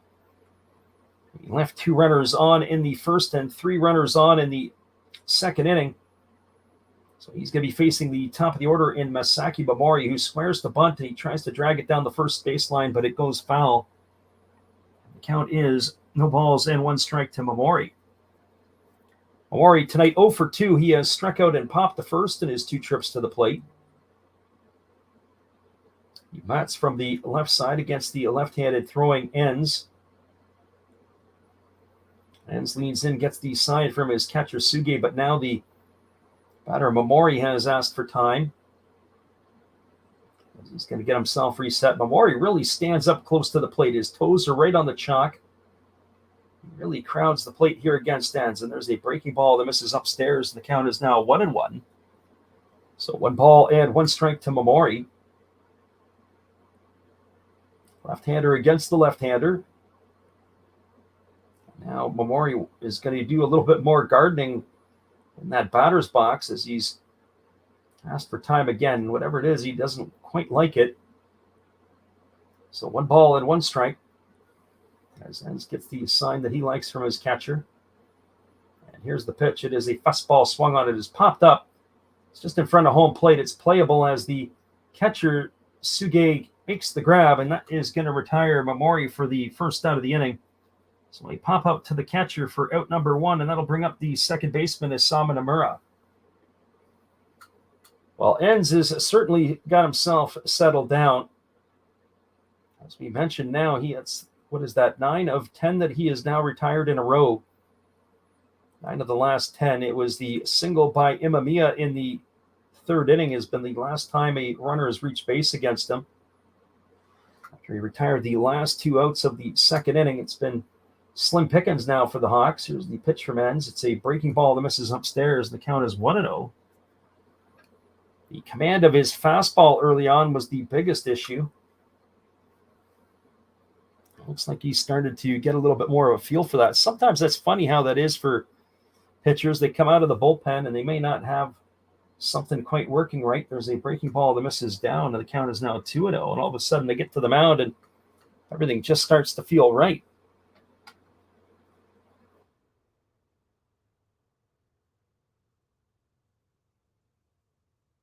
So here comes the 2-0 pitch. It's a breaking ball that drops in for a called strike, and the count is now 2-1 to Isama Nomura. As we look around Major League Baseball, just to give you an update on some of the Japanese players that are playing in the MLB. So here's the pitch. It is a fastball swung on and missed. And it's going to even the count at 2-2 to Nomura. Seiya Suzuki today for the Chicago Cubs went 2 for 4 in the ballgame, scoring a run.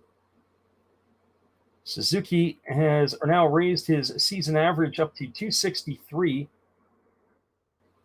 He's had his ups and his downs in the Cubs this year, suffering some injuries. There's a fastball that just misses off the inside corner. The count is now 3-2 to Nomura.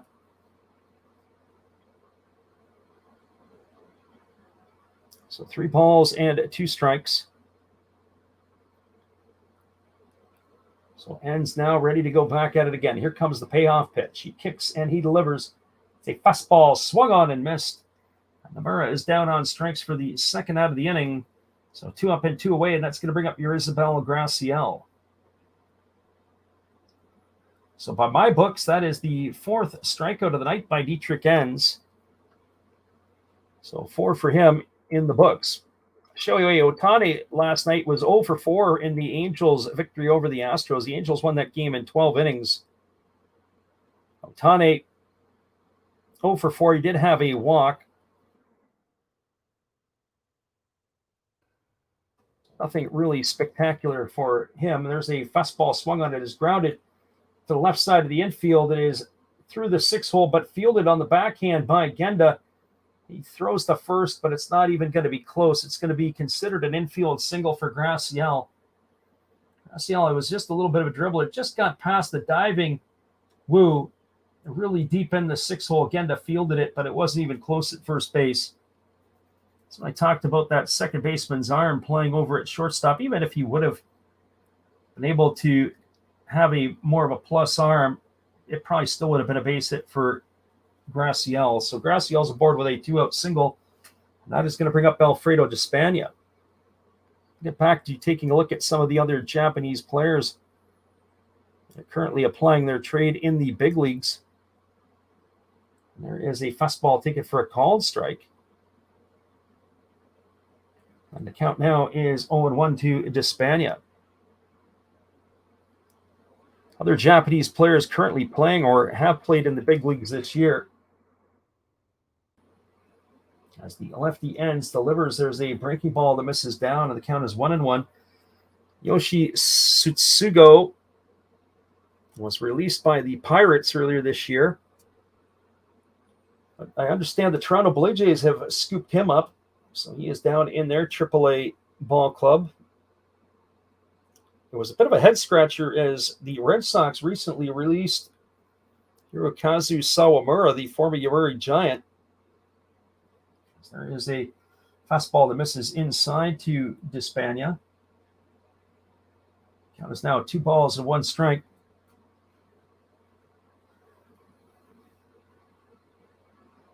As the lefty kicks and delivers, it is a fastball swung on and fouled away, and the count is now 2-2.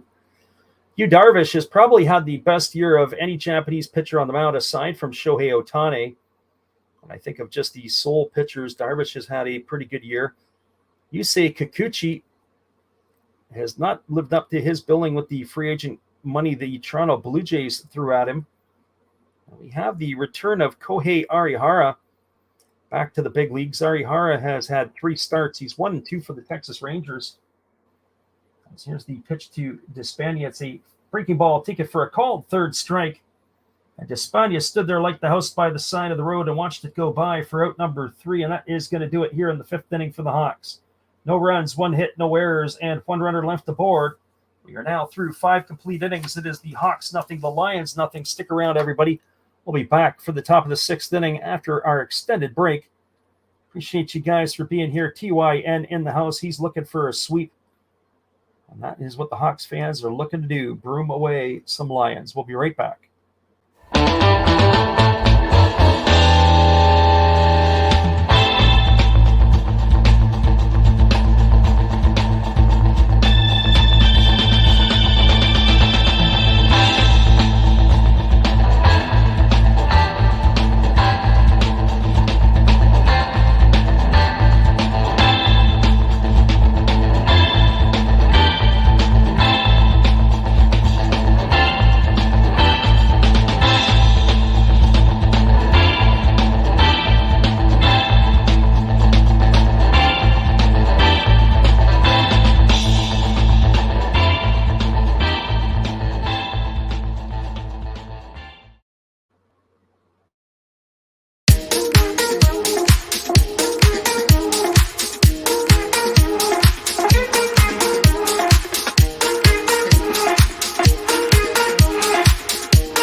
Welcome back, everybody. We're going to take a quick look at the out-of-town scoreboard in Tohoku. It is a 2-0 ball game for the Hokkaido Nippon Ham Fighters. 2-6-0 for the Fighters, 0-3-0 for the Tohoku Rakuten Golden Eagles. That game there, as we had mentioned at the outset, it is going to be of concern for Tohoku. We are just starting to slowly drift away here in the Pacific League. They're 3.5 back. But the way they played lately, it is a bit amazing that they're that close. The Chibalote Marines looked like they were about to be cut adrift, and they're starting to linger around a little bit after that weekend or the weekday sweep of the Fukuoka SoftBank Hawks. You would never know it here as the Hawks having their way with the Seibu Lions. The Lions and the Buffaloes are one game behind the Hawks in the Pacific League.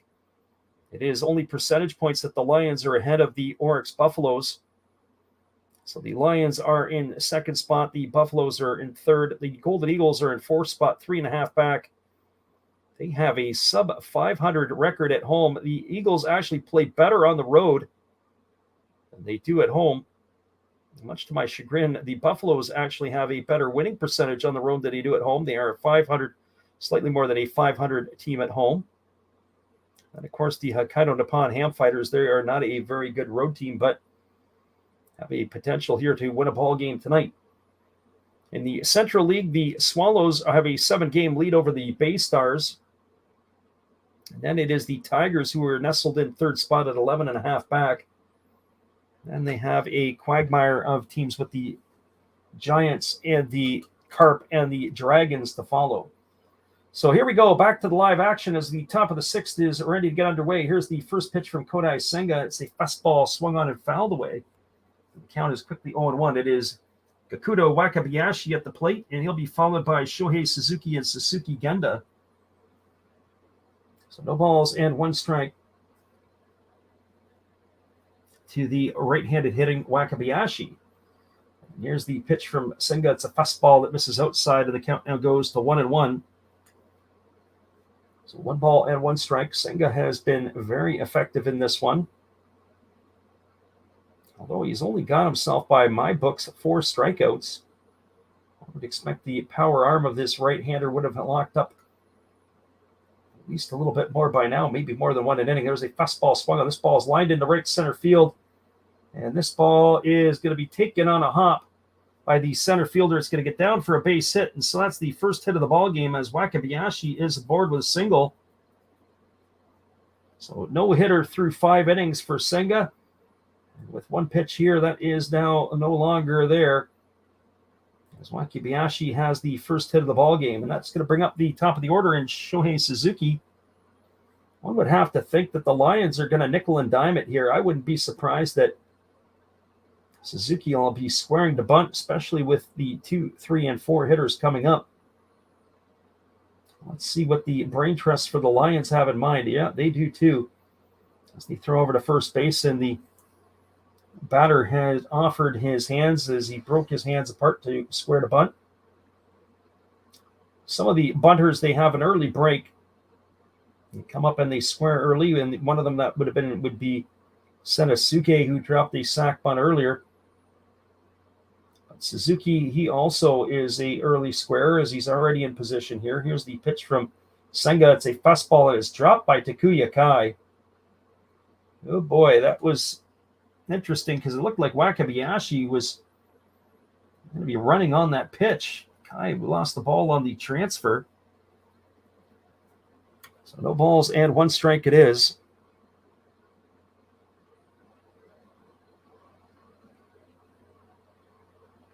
So again, squaring to bunt is Shohei Suzuki.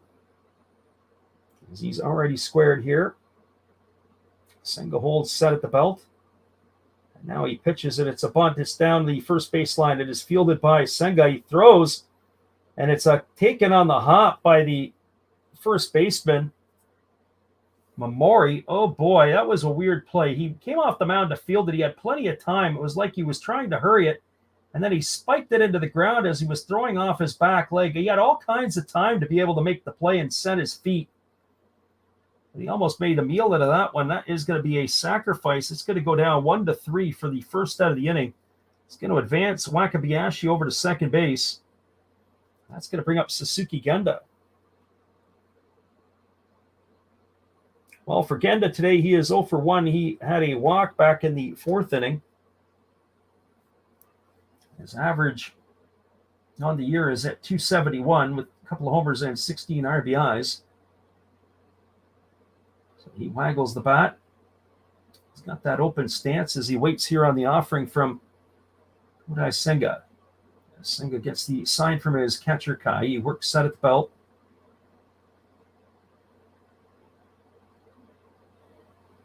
And here comes the offering. And Genda squares the bunt, but he ends up bunting through that one, and the count is quickly 0-1 to Genda. So no balls and one strike. Interesting here that the Lions will try to bunt over to third as well, but yeah, if you can get the ball into Senga's hands based on how he fielded the last bunt, have a bit of entertainment on our hands here. So no balls and one strike to Suzuki Genda.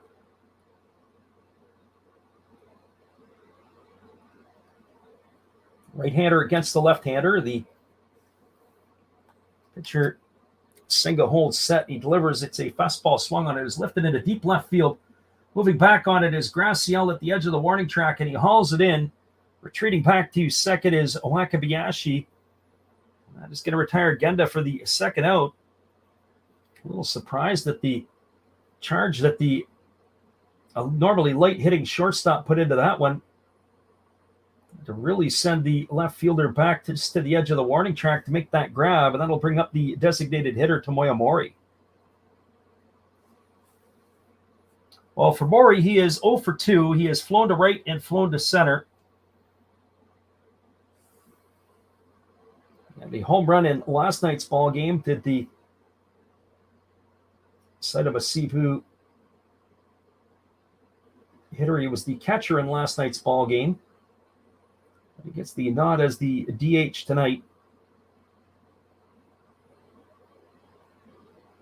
So here comes the first offering from Senga, who holds set at the belt. The runner at second is Wakabayashi. And here's the pitch. It's a fastball taken for a called strike, and the count is 0-1 to Mori. Our friend Demon Slayer said under the first 5 was an easy win for him. Yeah, it sure was an easy win, that's for sure. Although I have to say, you had to have been sweating a little bit with Dietrich Enns on the mound. Enns really had to battle those first 3 innings. 6 runners left the board by the Hawks in those first 3. So here comes the 0-1 pitch. There's a fastball that misses down, and the count is now 1-1. So 1 ball and 1 strike. Don't forget to look at our community page today as we ask the question, who's got the best stash in baseball? And then, of course, as soon as I put up 4, somebody says, what about Dylan Cease? Because he had that no-hitter broken up with 2 out in the 9th inning tonight against the Minnesota Twins. I have to say, the manager of the Fukuoka SoftBank Hawks has got a duster that's pretty good. You have to get that one involved in the mix as well. There's a fastball swung on and fouled away. It's reached the seats down the left field line, and the count is 1-2 to Mori.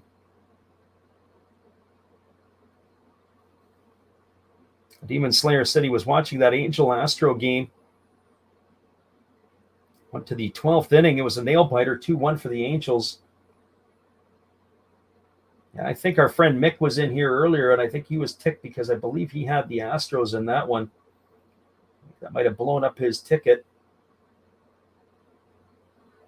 Probably was stomping out after that one. So here comes the 1-2 pitch. As Senga holds, and he continues to hold. Now he steps off the backside of the rubber as Tomoya Mori has felt he's taken too much time. Living Room says Miles Michaelis took his vote on that one. Yeah, it was, I say that Randy Dobnik look was definitely the unique one of the bunch. Nick's still in the house here, says, yeah, those damn Astros. Can't win with them and can't win against them. So 1 ball and 2 strikes to Mori as now he steps out again. We're trying to get this sorted here between the pitcher and the catcher. Runner at second base is Wakabayashi as there's 2 gone here in the top of the 6th inning. So it'll be the 65th pitch of the ball game for Senga.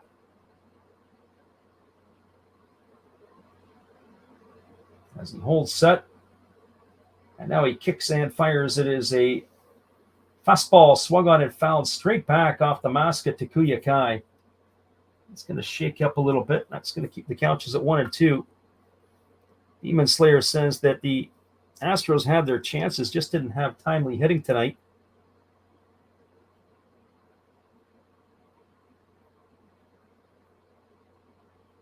Nick was saying that the Astros were a bit of a challenge. Yep.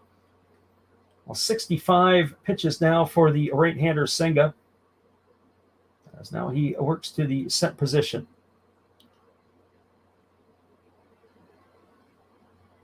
As he gets the sign from Kai, he checks the runner over at second base, and now he kicks and delivers. It's a fastball that just misses low. Senga really wanted that pitch. I have to say, that pitch looked pretty good. Tomoya Mori is fortunate not to get banged out on strikes on that one. And we'll get a look at the replay. And I can see it just missed a little bit low. I can see that Kai didn't quite get underneath that one enough. It's a close pitch, though. 2 balls and 2 strikes.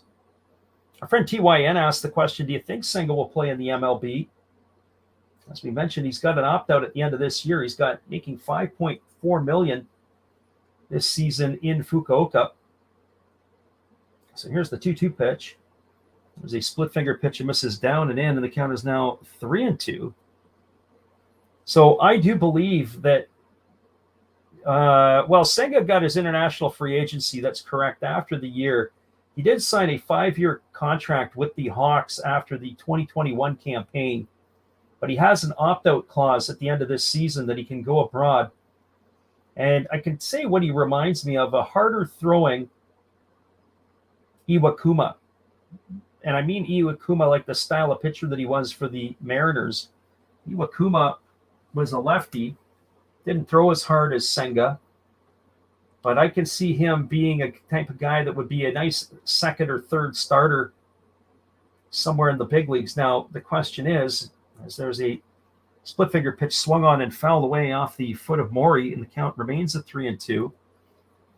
The question is, I don't know if I like his specs. So some teams may look at him and say, no, we're not going to take a flyer on Senga. He's not a big guy. Senga is your diminutive righty. He's 6 foot tall and 178 pounds is what they list him at. He'll be 30 years old in January. So, yeah, you're getting him probably at the peak of his career right now.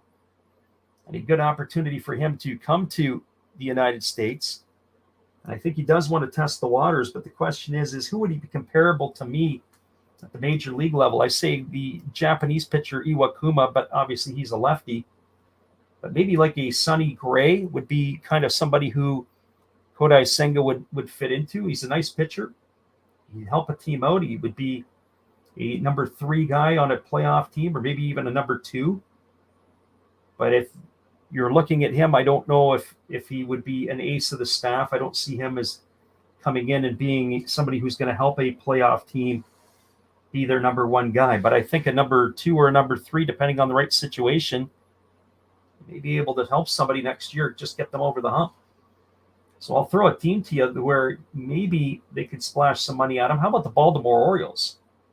They've never really been one for Japanese players, or at least bringing guys over, but the way their team is built, is playing up right now, he'd be a guy that maybe the Orioles should get in on. As there's a split finger pitch that misses down. That's going to be ball 4. And Mori is aboard with a walk. That's going to put runners at first and second, and it's going to bring the pitching coach out of the dugout for the Hawks as Hotaka Yamakawa comes to the plate.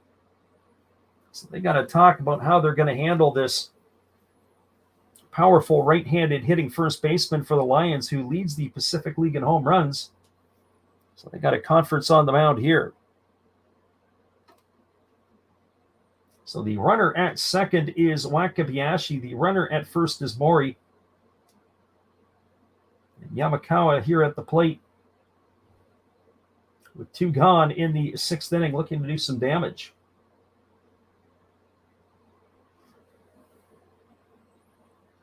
So the conference on the mound is over. We're ready to resume the action. The runners at first and second. It is a 5-0 lead now in Tohoku for the Hokkaido Nippon Ham Fighters. They've scored 3 in the top of the 6th inning. The game is starting to get out of control. Boy, if you're a Tohoku fan, you're probably just sick to your stomach.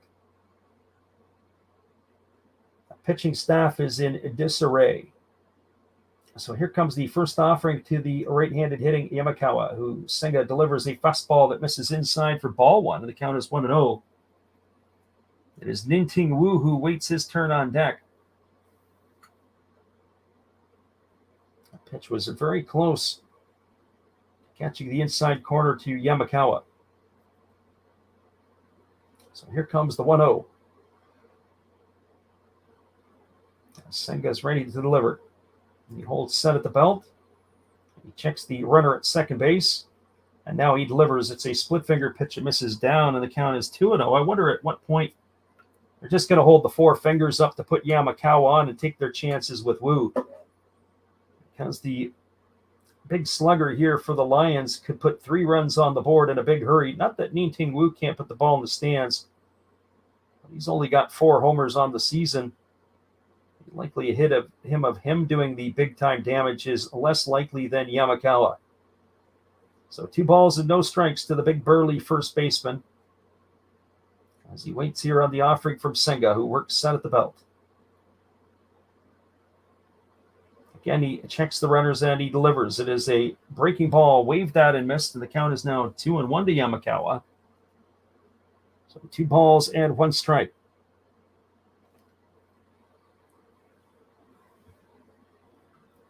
This game is locked up at 0s. It's almost been a tale of 2 ball games. The Hawks were all over the base paths in the first couple innings.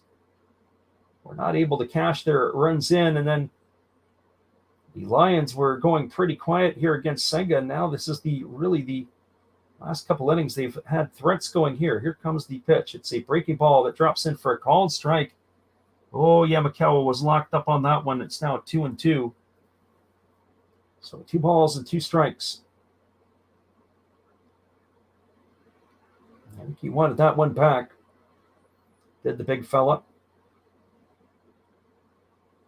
Well, I would have to think right now at 2-2, you're going to probably see a split finger pitch here. You'd have to think that's going to be coming. Yamakawa, can you be disciplined to hang off? Let's see what he's going to deliver. Senga holds set. He checks the runners. And here's the pitch. And it is a split finger pitch that's swung on and tapped foul behind home plate. The count remains at 2-2. So back to TYN's question about, well, do you think Senga will play in the major leagues? Yep, I do. I think he's got a greater chance than Tomoyuki Sagano. Sagano got turned down. There was talk that Sagano from the Yomiuri Giants was going to sign with the New York Mets. And they couldn't quite come to a contractual deal, and he pretty much got the same amount of money in Japan as what he was being offered in the big leagues. And so for the Japanese players, why are you going to leave? Why are you going to go? When you can make as much money at home, you're a star. So here comes the 2-2 pitch. It's a split finger pitch, swung on and missed. And Yamakawa is down on strikes for the 3rd out of the inning, and that is going to do it here for the Lions in their half of the 6th inning. There was no runs, there was a hit, no errors, and 2 runners left aboard. We're now through 5.5. It is the Hawks nothing and the Lions nothing. Stick around, everybody. We'll be back with the call in the bottom of the 6th inning. We return after this. Dietrich Gens looks like he's coming back out for inning number 6.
Welcome back to everybody. It's going to be the 5, 6, and 7 hitters coming to bat to face Dietrich Gens here in the 6th inning. That means Kenta Imamiya, Yuki Yanagita, and Freddie Galvis as the Lions now had their opportunities to try to get some runs off of Kodai Senga.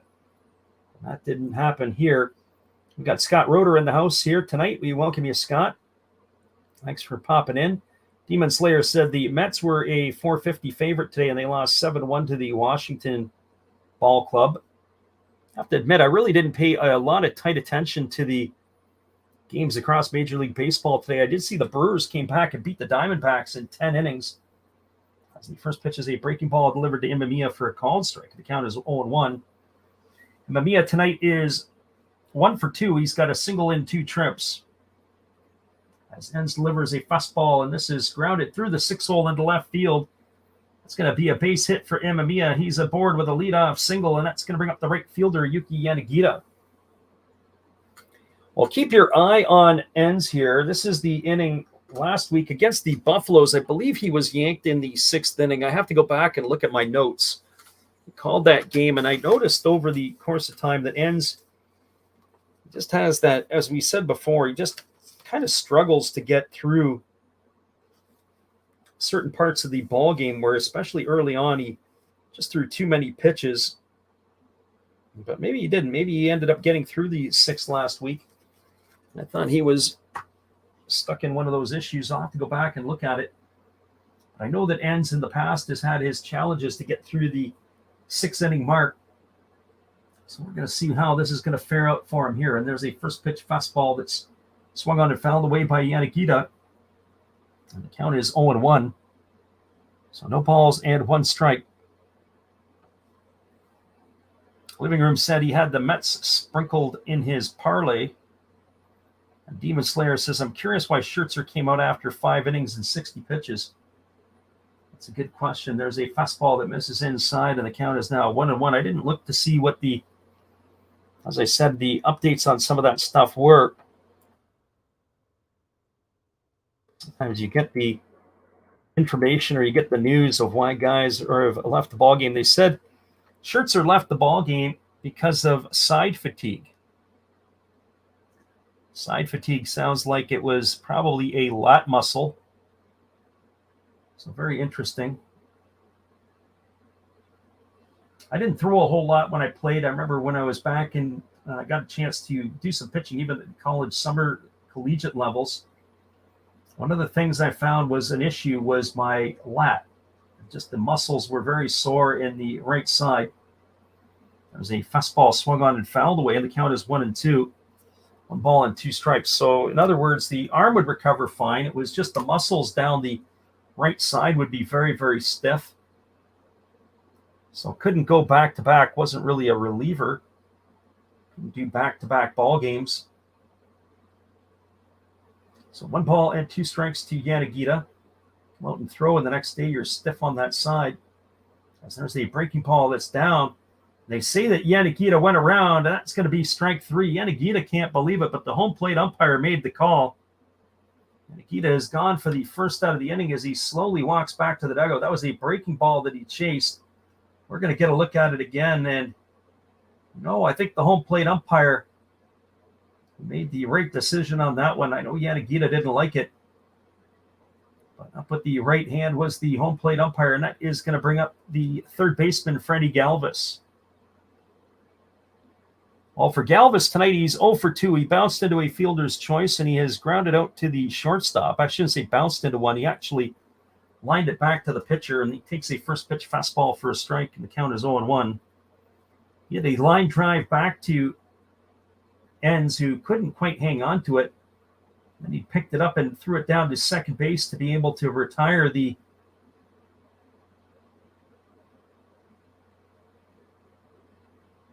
runner at the time, which was Yuki Yanagita. There was a breaking ball that misses outside, and the count is 1-1. So 1 ball and 1 strike to Galvis. There is action in the Lions bullpen as they have some arms up and throwing. So one would have to think they're on high alert here for Enns. This is going to be his 99th pitch of the ball game. And there is a fastball swung on. It is popped up over on the first base side. It's playable. Tamasaki camps out underneath it, and he makes the catch.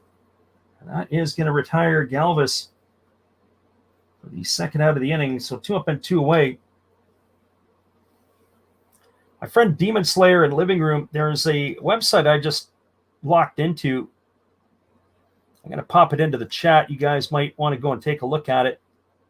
I don't know if it updates the odds regularly on this one. I haven't really dialed into that.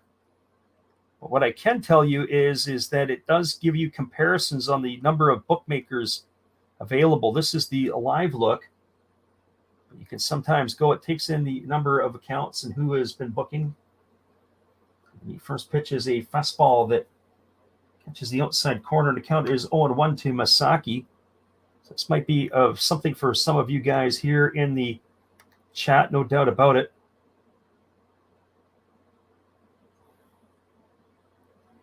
You guys can take a look at that. As there's a fastball that is taken. They throw down to second base, and sliding in safely with a stolen base is Imamiya. That's going to be his third stolen base of the year. He's got himself a third one now. Living Room, we just gave it a link on that one. Living Room says he lives there. That throw, if Tonosaki would have held on to the ball, that might have been worth a review. But that puts Imamiya into scoring position with 2 outs. That pitch to Masaki was a ball, and the count is 1-1. So 1 ball and 1 strike.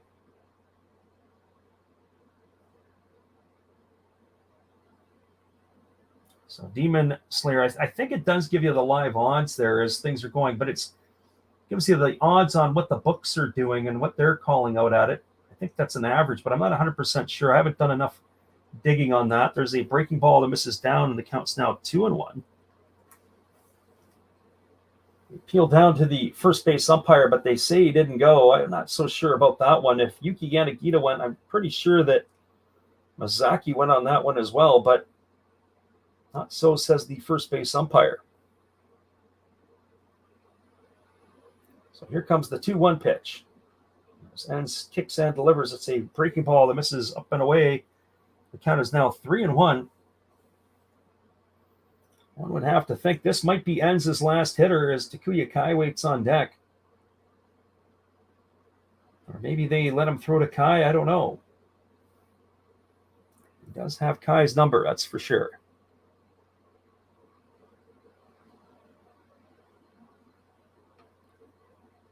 So 3 balls and 1 strike to Masaki. The lefty Enz is getting his sign from the catcher Suge. He shakes him off a couple of times, and now he works set. And here's the pitch. It is a fastball taken for a called strike. The count now goes to 3-2 on Masaki.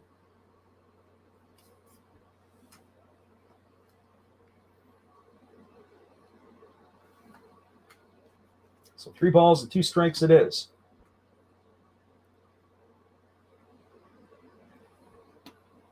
This is going to be the 105th pitch of the ball game for the lefty Dietrich Enz. Again, he shakes off. I've never seen anybody shake off their catcher so much. I know they do have signs for shakeoffs. This has gone to a whole other level. There's a fastball swung on it. Has popped up behind second base. Moving back on it is Tonosaki, but he's been called off by Suzuki, who makes the catch. And that is going to do it for Masaki. He's retired for the 3rd out of the inning. That's probably going to be the end of the night for Dietrich Enz. No runs, 1 hit, no errors, and 1 runner left aboard. We are now through 6 complete. We're all locked up at zeros between the Lions and the Hawks. Stick around, everybody. We'll be right back after this. We appreciate you guys for being here. Hang tight. We got some more music for you here.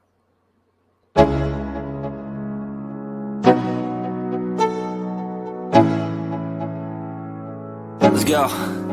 Yo.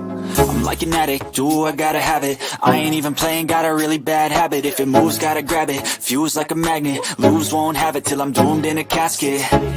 I ain't playing, got a weird mind. If you work 8 hours, I'ma work 9. If the shoot tastes sour, you should taste mine. I'ma stay in power for a long time. Get up, nah, I ain't a quitter. Toss me the ball, I'm a really big hitter. Big picture, I'm a straight killer. Rising the song to the highest bidder. Got juice, got gas, I'ma move fast. New shoes, new tracks, like who's that? I'm new, come back, better than last. Yeah, it's a new me, never gonna...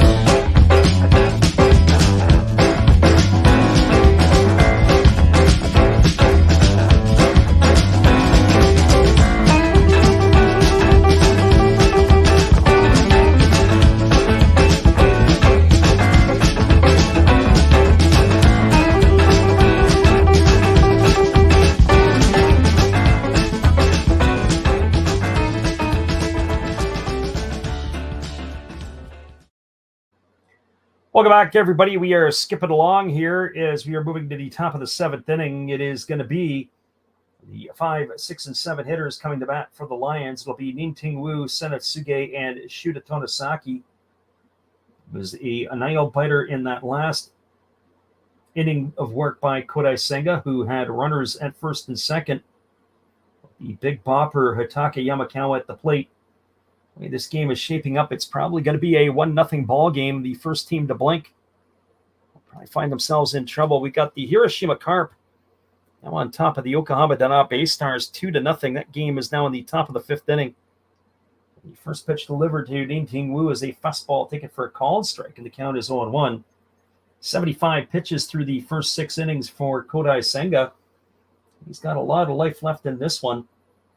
Here comes the 0-1 pitch. It's a breaking ball swung on and whacked foul down the right field line, and the count is now 0-2 to Wu. Wu tonight is 0 for 1. He's grounded to short, and he has walked in his 2 trips to the plate. So officially 0 for 1. Curious to see if Dietrich Enns will come back out for another inning. The way that it's looking there, he might even come back out to start that 7th inning, despite the fact he's on a pile of pitches. And here's the 0-2 pitch. It is a breaking ball that misses outside, and the count is 1-2. Sometimes you see that the managers will come over and pat him on the back. They do have Takuya Kai and then a couple of lefties to come to bat. So they may want to allow him to start the 7th inning. Interesting. You wouldn't see that in Major League Baseball. He'd already be in the showers. So there's a fastball that just misses on the outside corner, and the count is 2-2. So that's great stuff. The Fighters are still leading the Tohoku Rocket and Golden Eagles. That's 5-0 in the bottom of the 7th inning. Oh, Tohoku, not sure what's going on over there. So here comes the 2-2 pitch. As the right-hander works set.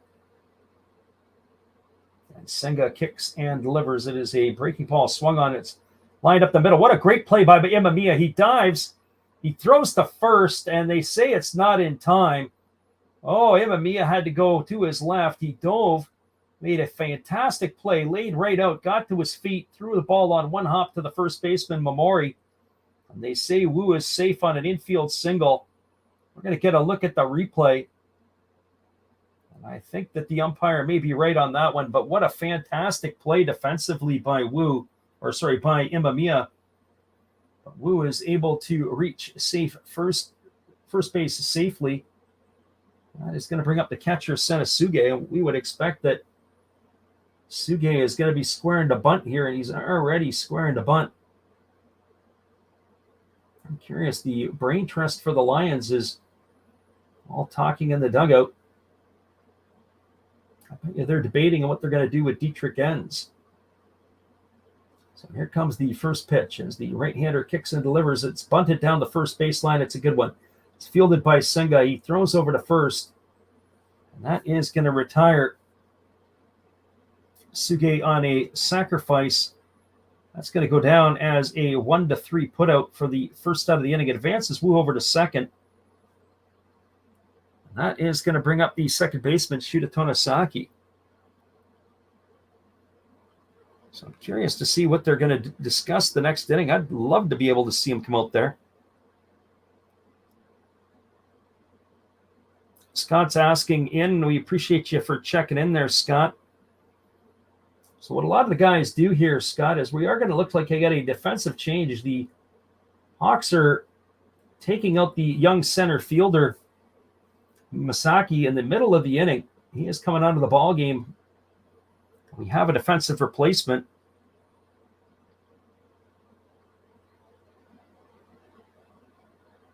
We'll give you some of the guys are giving you the information in the chat there, Scott.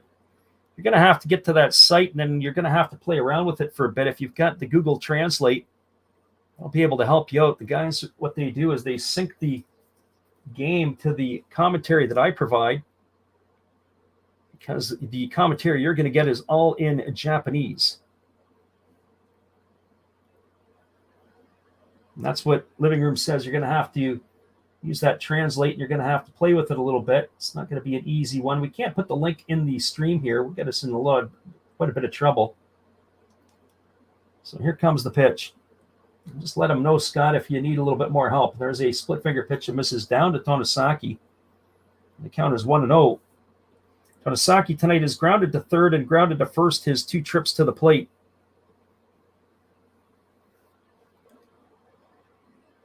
So those are your options and where you can head over and check it out. If you let them know Last Raps Baseball sent you, we do not get 10%. You just get a pat on the back. So here comes the 1-0 pitch. Single hold set. And now he kicks and delivers. It's a breaking ball that drops in for a called strike, and the count is 1-1. So 1 ball and 1 strike to Shuta Tonosaki.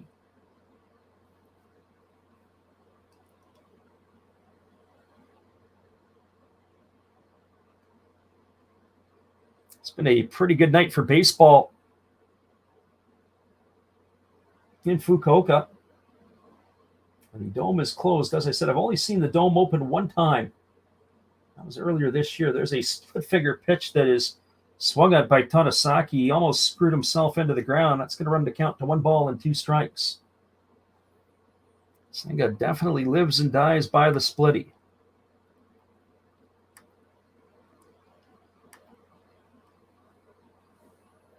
So 1 ball and 2 strikes it is to Tonosaki. He has struggled into this series here. He has been hot and cold. And right now we are getting the cold Tonosaki from last night's game, and it translates here. He was in the leadoff spot last night, and after going 0 for, he slid all the way down into the 7-hole tonight.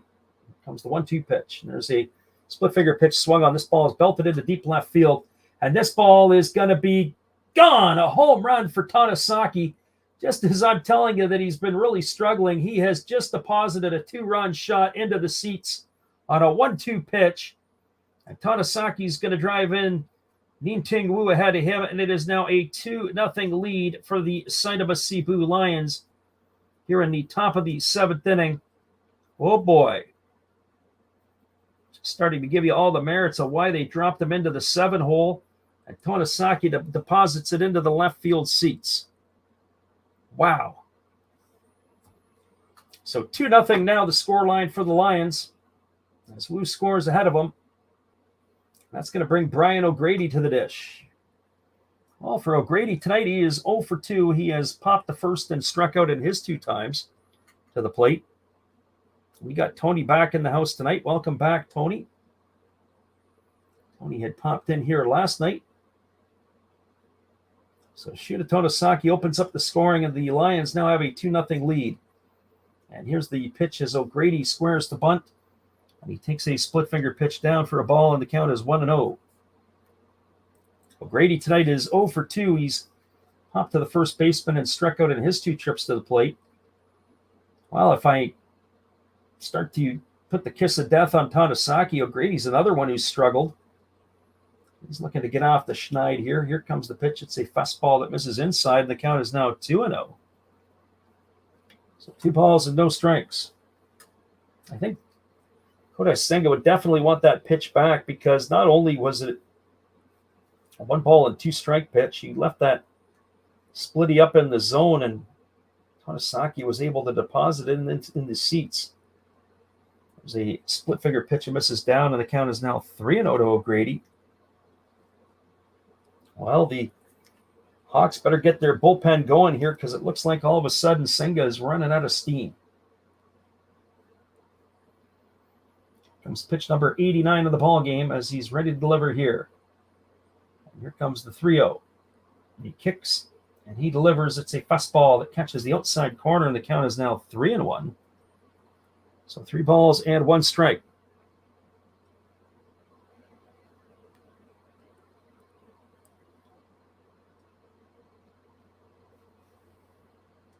O'Grady batting from the left side against the right-hander Senga, and there's a breaking ball that misses upstairs.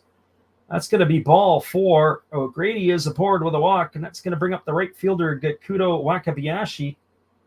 That is going to bring the pitching coach on a jog out to the mound here. They're not going to make a change yet, but going to do a fuel check on Kodai Senga, who is at 90 pitches now.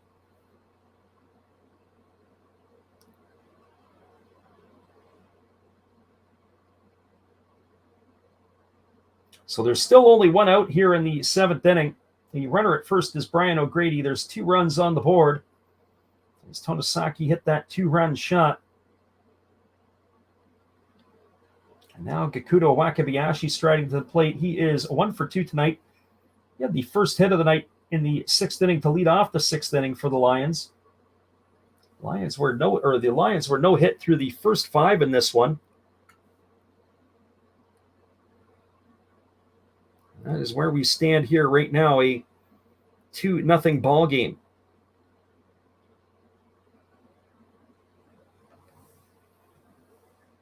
Curious to see what is going to happen with those Bay Stars and the Carp.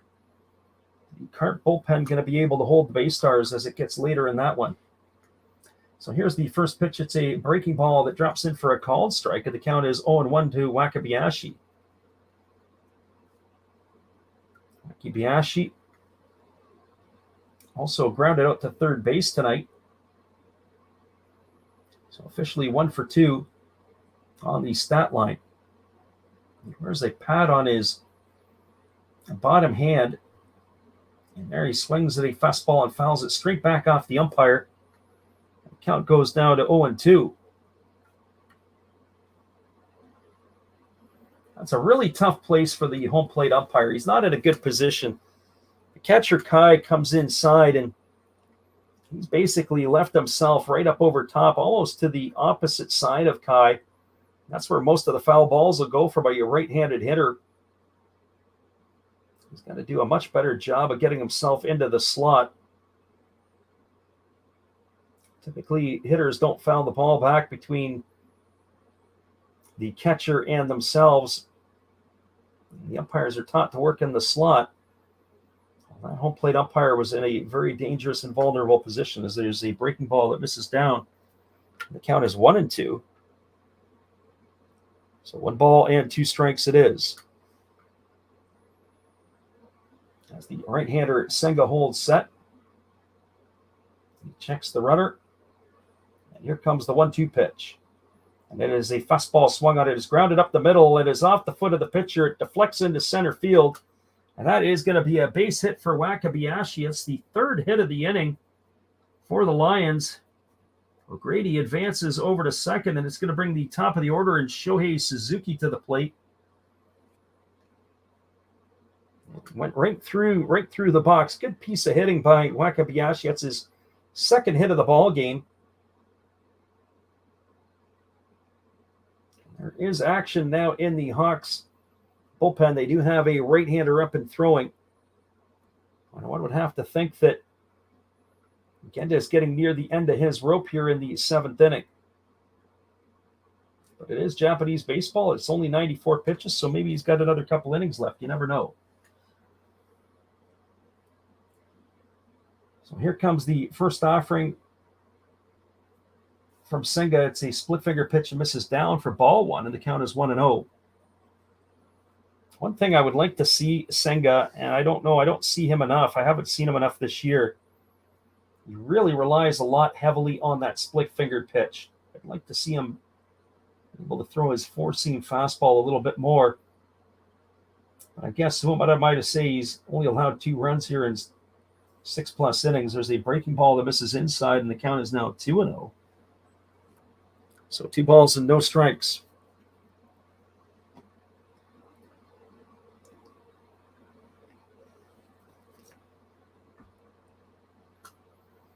So 2 balls and no strikes. All the other games that are going to go on in the NPB are later starts. 4 o'clock Eastern, 1 a.m. Pacific. It's the Buffaloes and the Chibalote Marines. There is a fastball that is fouled away. It looked like it was fouled away. It might have been just flat out dropped by Takuya Kai. It's going to run the count now to 2-1 on Suzuki. 5 a.m. Eastern or 2 a.m. Pacific. It's the Dragons and the Swallows and the Giants and the Tigers. So if you're still up at that time of the morning, be able to check in on some of that action as well. Here comes the 2-1 pitch. The right-hander holds set, and now he kicks and delivers. It's a fastball swung on as grounded through the 4-hole past the first baseman. Yanagita fields it. And that is going to cash a run in from second base as the runner O'Grady comes around to score. We're going to have to look at that one again. That's going to go as an error.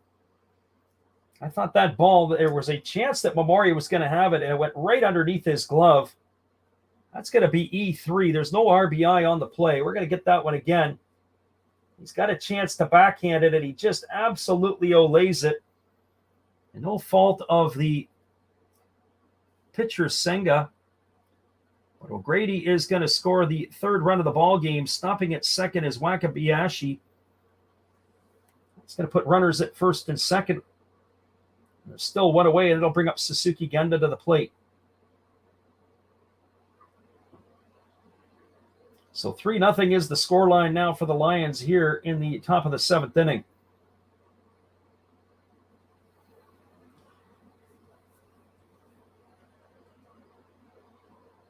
So Genda waiting on the first offering here from Senga. You could just tell the way this game was going. You could just see what was happening. But I don't know if they're going to leave the pitcher ends in. I'd be concerned. He's been sitting there for quite a while now. There's a fastball swung on and fouled away. The count is 0-1. I think I'd be looking at getting somebody up in the bullpen to come in to do the work.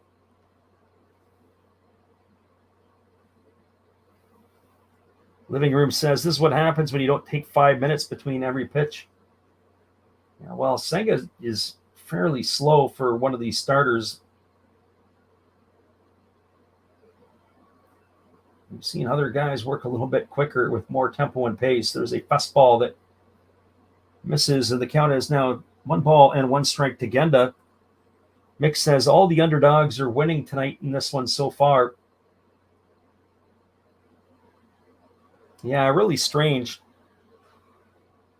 I know I did pick the Fighters to win, but I had the Bay Stars and I had the Hawks to finish out a sweep in this one.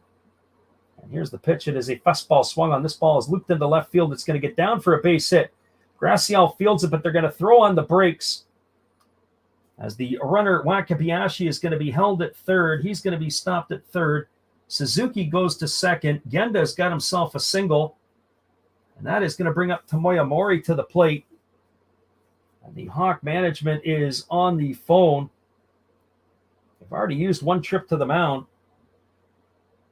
This is going to be the eighth batter of the inning to come up to face Suzuki Genda. Or to face Kodai Senga. Suzuki Genda was the one who just had the base hit single.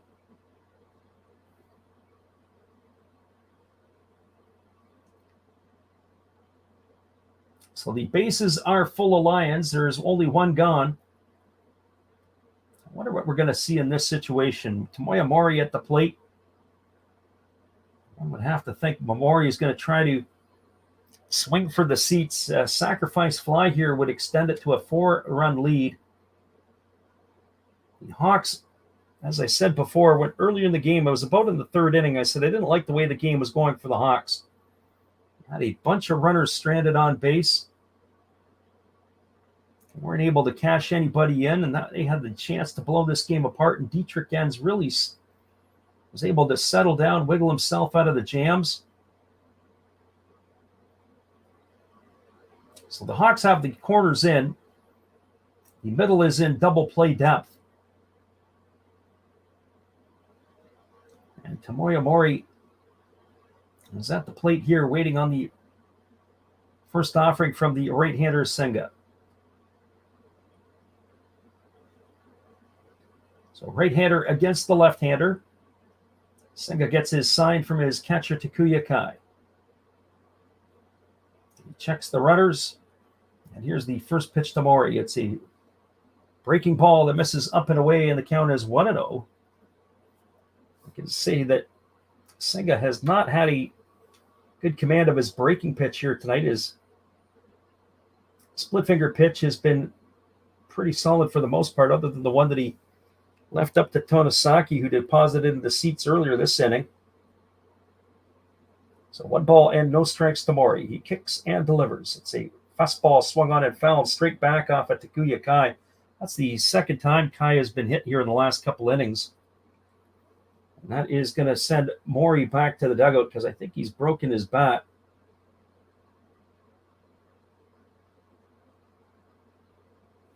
So the Lions fans who are visiting, looks like there's about 3 sections full of them. They're making a lot of noise in Fukuoka.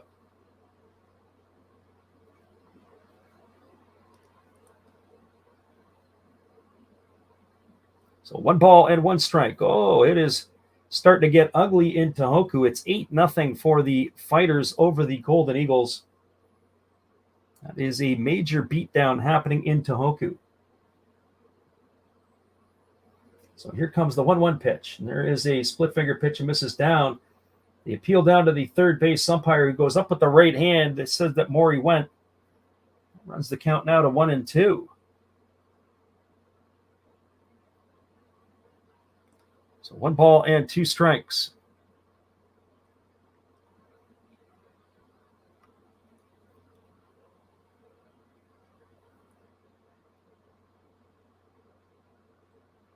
So 1 ball and 2 strikes to Mori. The bases are full.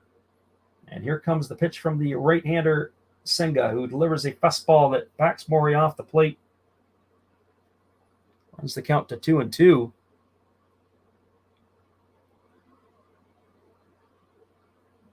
Chusei Manami has 3 RBIs in that game for the Kaido Nippon Ham Fighters. Don't know if he had any details, if there is anybody with a home run. It doesn't look like to this point that there is. We'll look to see if our site will update any more on that one. But they are in the top of the 8th inning, 8-0 now. And there's a fastball swung on. This ball is lifted into right field. It's down for a base hit. 1 run is in. And they are going to stop everybody up. That's going to be a base hit. It was close to being caught. As the right fielder, Yanagita, had come in, he took it on the short hop. Everybody had the hold. Well, actually, there, I'm going to retract on that one. That's but a ball that's been hit through. As we get the replay, a little strange why they weren't able to score the second run. But a single and an RBI for Mori. Advances Genda to second. Suzuki goes to third. It scored Wakabayashi. And that's going to bring up the 9th hitter of the order in Hataka Yamakawa. And they're still staying with Senga. I don't know about you guys, but I think the fork should have been stuck in Senga about maybe 5 batters ago. I mean, it's not like the Fukuoka SoftBank Hawks have some bullpen arms that they can use. I know last night they used Moinelo Kayama and I believe it was, from my notes, Matsumoto. One would have to think they still had available arms left, and they're still staying with Senga. The first pitch to Yamakawa is a split finger pitch, swung on and missed, and the count is 0-1. So a 4-0 lead here for the Lions in their half of the inning.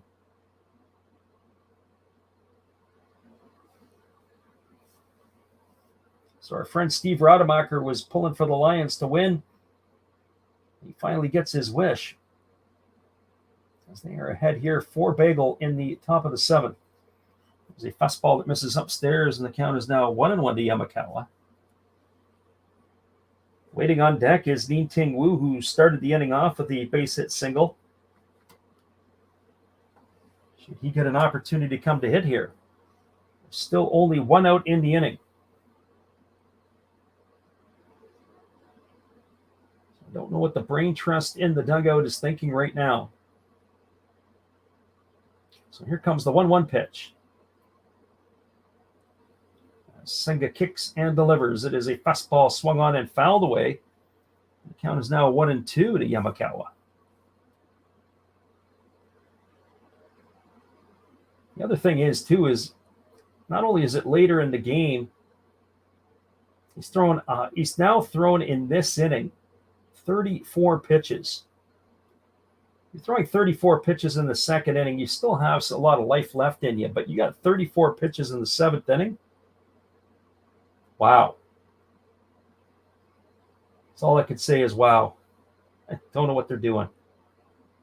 So here comes the 1-2 pitch. Senga holds it at the belt And he kicks and delivers. There's a split finger pitch and misses down, and the count is now 2-2. So 2 balls and 2 strikes.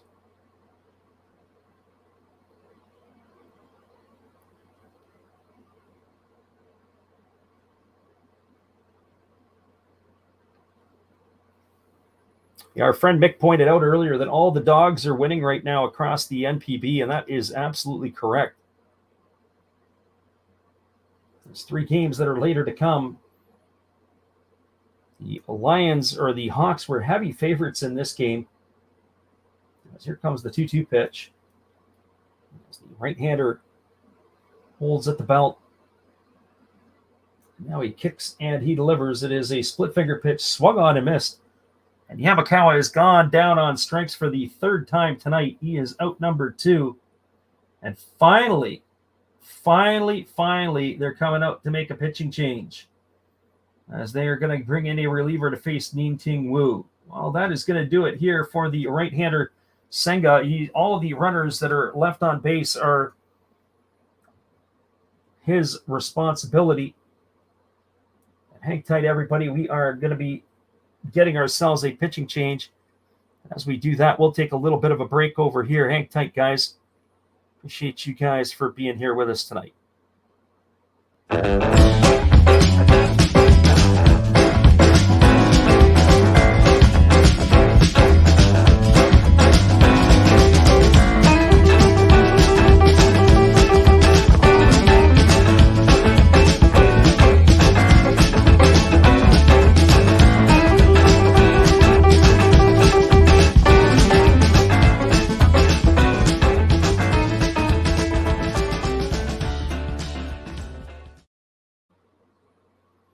Well, you have to wonder sometimes on these pitching changes and what took them so long.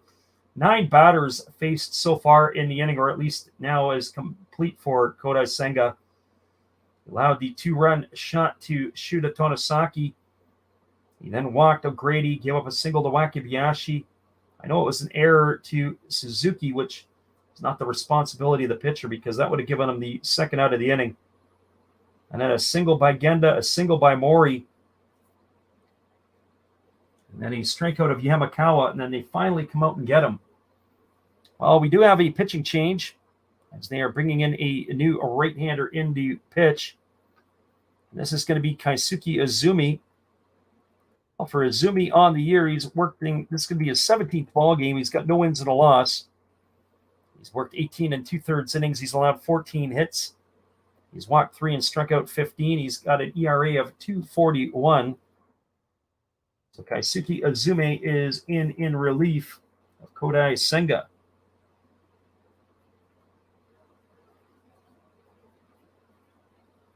Izumi is a 25-year-old right-hander.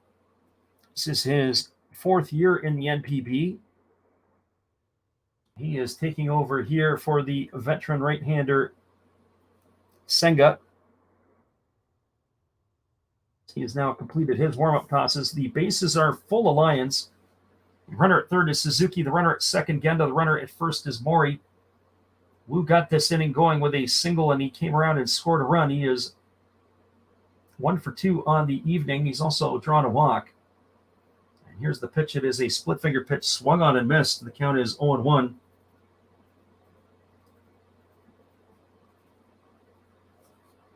So no balls and 1 strike to Wu. Our friend Brent says, what is the score? We update it usually at the end of the inning, but it is now a 4-0 lead for the Seibu Seibu Lions. You are scoring tickers at the end of the half innings. The bases are full, and here's the pitch to Wu. It's a fastball swung on and fouled away, and the count is now quickly 0-2. So no balls and 2 strikes. All the runs have come here in the top half of the 7th inning. And by the looks of it, Dietrich Enns may be coming back out for another inning of work. And that, to me, is as much a concern as anything, because Enns has sat there now. This inning has gone on for about 20-plus minutes. So when you're sitting there for 15, 20 minutes, it makes for a long time. Here comes the 0-2 pitch. It's a fastball that misses down, and the count is 1-2. And specifically speaking, because Dietrich Enns is already over the 100 pitch mark, and there's not much action going on in the Lions bullpen, so I don't know what the two teams have in mind. The Lions have a pretty rested pen. It wasn't like they had to use up everybody last night. And they do have a day off tomorrow, both of these teams. So 1-2 strikes it is to Wu. As the right-hander, Azumi, ready to deliver again. And he kicks and fires. It's a fastball swung on it. It's grounded over to short. And Mamiya fields it. He throws over to second, and that is going to retire the base runner Momori on a fielder's choice, 6-4. He is gone for the third out of the inning, and that will do it here in the seventh inning. Well, there were 4 runs in the inning on 5 hits. There was an error, and there were 3 runners left aboard. We are now moving to the bottom of the 7th inning. It is a 4-0 lead for the Seibu Seibu Lions. Stick around, everybody. We'll be back after this.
Welcome back, everybody. It is the Fukuoka version of the 7th inning stretch. We'll take a quick look at the out-of-town scoreboard. It is 8-0. The bottom of the 8th inning is the Toku Rakuten Golden Eagles are batting with 2 out against the Hokkaido Nippon Ham Fighters. The Ham Fighters are 8-10-0. The Golden Eagles 0-6-1 in that one. The Hiroshima Toyo Carpers still holding on to a 2-0 lead against the Yokohama Dana Bay Stars. The Bay Stars are batting in the top of the 6th inning. They're trying to unlock the combination to the starter Tamamura. And in the top of the 7th inning, it is the Lions now, or in the bottom of the 7th inning, it's the Lions now leading the Fukuoka SoftBank Hawks 4-0, the one we're calling here. 4-6-0 for the Lions, 0-5-1 for the Hawks. It was a little bit unfortunate there for Kodai Senga. The runs to Senga, they officially have charged them all with earned runs. His line is complete. He worked 6 2/3, allowing 6 hits, 4 runs, all earned. He had walked 4 and struck out. I have him striking out 6, but we'll have to get that confirmation and the update on that. But his day was over on that one there. So here we go back to the live action. And it is a right-hander who is in the ball game. It is a first pitch fastball swung on. It is lifted into center field. It's going to get down for a base hit, as that is going to be a single here, as Kawase, who comes in to bat for Takuya Kai, has a pinch hit single. So Kawase has himself a leadoff single here in the 7th inning. That brings the top of the order. Scheduled to bring up Masaki Momori. Keep our eye to see if Momori is going to get a chance to hit. And he is, after he had whiffed on that ball over at first base. So the pitching change that's in for the Lions. They do have a right-hander in the ball game. And it is Birch Smith, who is on in relief. There is a fastball taken for a called strike, and the count is 0-1 to Momori. This is Birch Smith's 13th appearance of the year. He's 1-0. He's got a save. He's worked 28 2/3 innings. He's allowed 22 hits, 9 walks. He has struck out 23, a 2.51 ERA. Birch Smith on in relief of Dietrich Enns. There's a breaking ball swung on and fouled away. The count is now 0-2 to Mamori.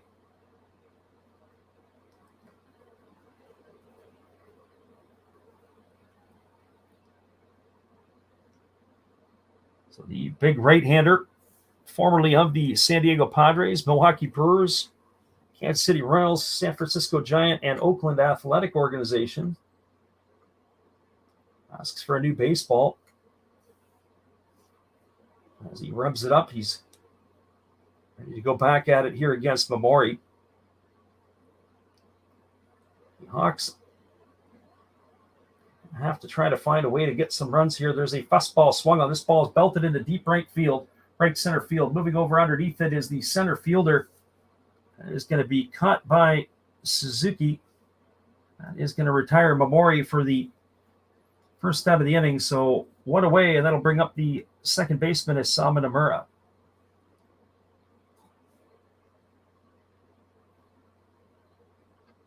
One of the changes that happened midstream in the last inning, I didn't get the update as to who that was who came in for the Hawks. Made a substitution in the middle of the inning. It's Tanagawara who came in for Mazaki. He will hit in that part of the batting order.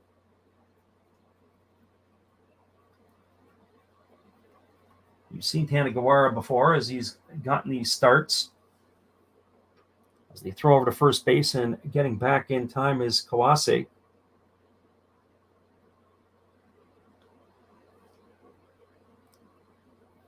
They list Tanagawara as a catcher. We have only seen him in the outfield. I don't know if I've ever seen Kenta Tanagawara behind the plate this year.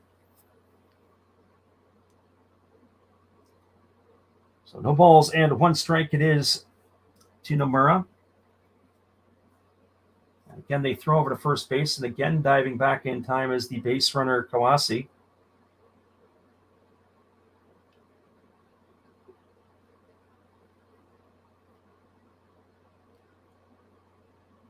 So here comes the pitch from the right-hander Birch Smith, and it's a breaking ball that misses outside, and the count is now 1-1. So 1 ball and 1 strike to Nomura. A game I'm keeping an eye on and still interested in. I want to see if the Bay Stars are going to do some damage against the Carp. So far, nothing right now. So there's a pitch that misses outside, and the count is now 2-1 to Nomura.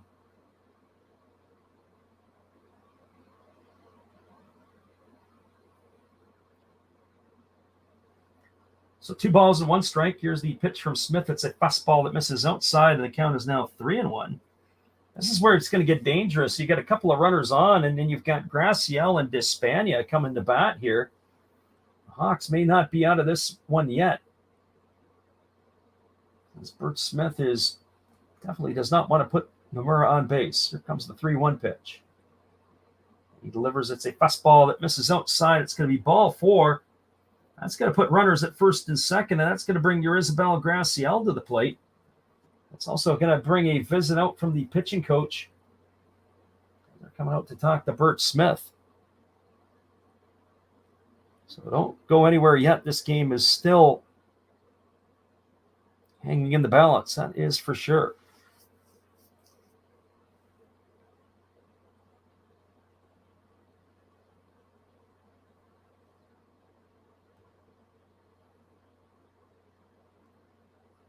So Yorizabal Graciel comes to the plate. He is 1 for 2 tonight. He's got a single and 2 trips. He's also walked. So that was all against the starter Dietrich Enns. Didn't take a look tonight on the game sheet to see how many Lions have import players here on it. Obviously, the obvious is O'Grady on the game sheet. And, of course, the 2 pitchers. I don't know if they have anybody else. Sure, the status of a Jansen Wick these days. As here comes the first pitch from Smith. It's a fastball taken for a called strike. And the count is 0-1 to Graciel.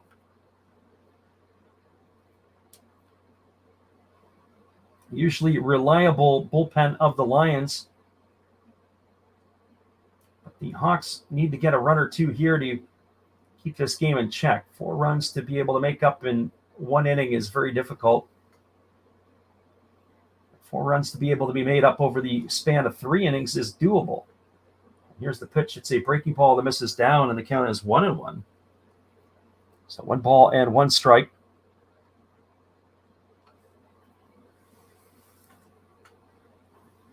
The crowd is still in a festive mood despite the fact that they are down 4-0. So 1 ball and 1 strike. Maybe they're in a festive mood. If it was half off the beer, it'd probably put me in a festive mood. There's a fastball swung on and fouled away. It's going to reach the seats over on the first base side. Count now goes to 1-2. So 1 ball and 2 strikes.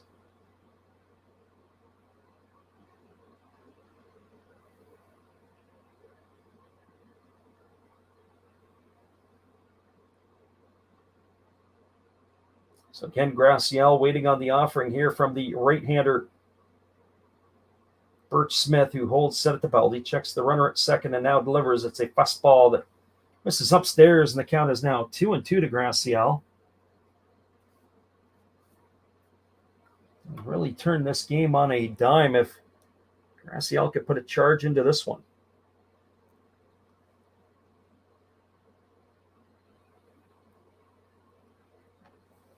So here comes the 2-2 pitch. As the right-hander gets the sign from his catcher, Suge works set and now delivers. It's a fastball swung on and missed. Graciel tried to deposit that one into the seats, but he has gone on strikes for the first, checked out the second out of the inning. That's going to leave it all up to Alfredo Despaigne.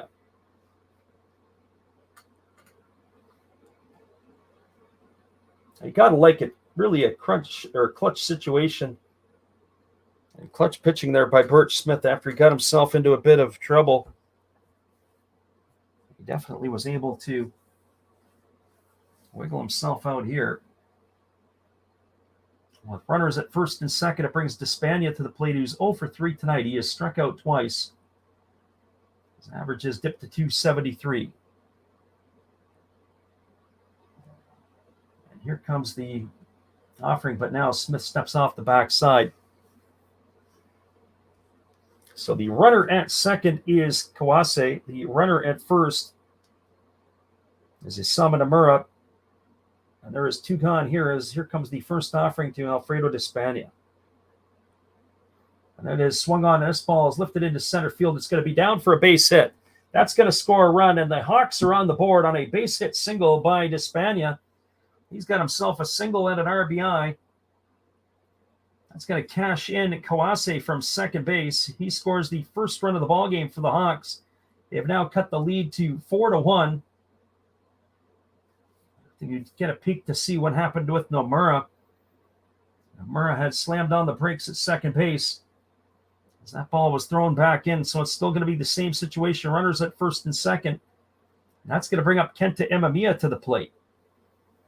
Well, for Imamiya, he is 2 for 3 tonight. He's got a couple of singles. He's got a stolen base. He's also bounced into a fielder's choice. He's got 2 consecutive games where he has hit a home run. And the first pitch is a fastball swung on and fouled away, and the count is 0-1. Normally light-hitting Imamiya homered in Friday night's game, and he followed up that act with a homer in last night's game. He is the tying run right now here at the plate.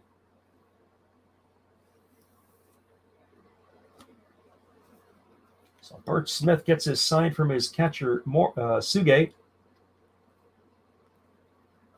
Now he kicks and delivers. It's a fastball swung on and missed. The count is now no balls and 2 strikes to Imamiya.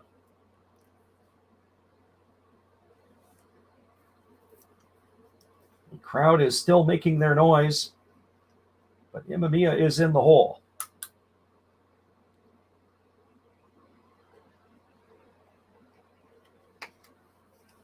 So here we go. Here comes the 0-2 pitch. Smith holds at the belt, and he kicks and delivers. It's a fastball that was way too good of a pitch. Imamiya fouled that one away. It keeps the count at 0-2. The catcher, Suge, had lined up on the outside off the plate. Smith left that one right over the middle of the plate, thigh high, and I bet you Imamiya would want that one back. So no balls and 2 strikes to the Fukuoka shortstop. I was waiting here on the offering from the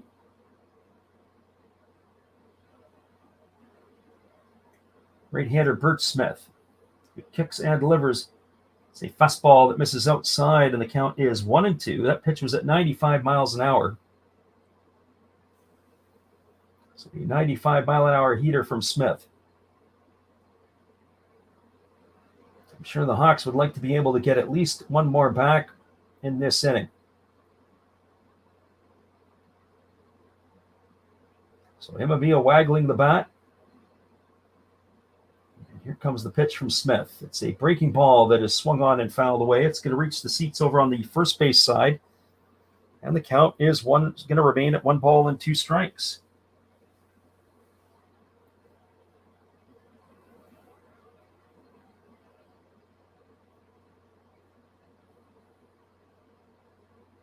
So the crowd in Fukuoka making their noise,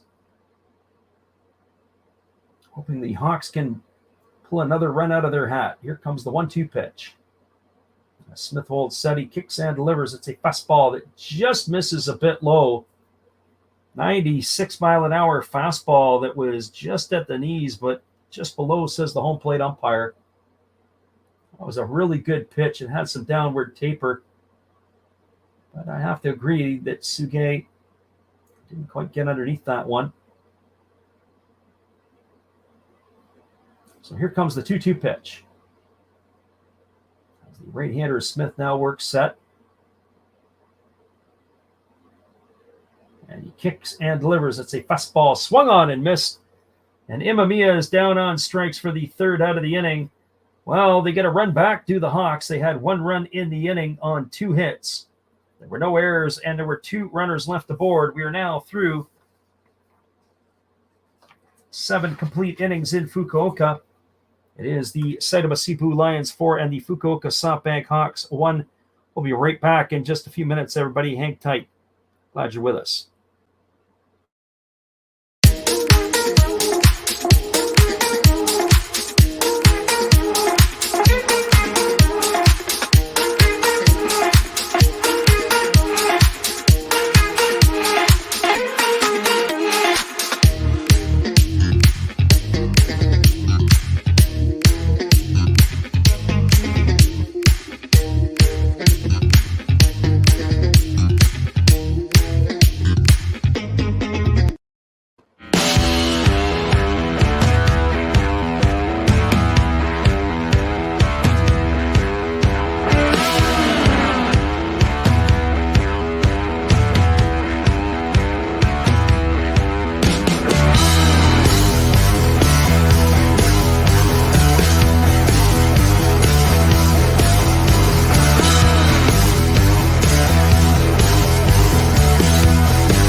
Welcome back, everybody. We do have another pitching change. It is going to be Hiroshi Kaino coming into the ball game.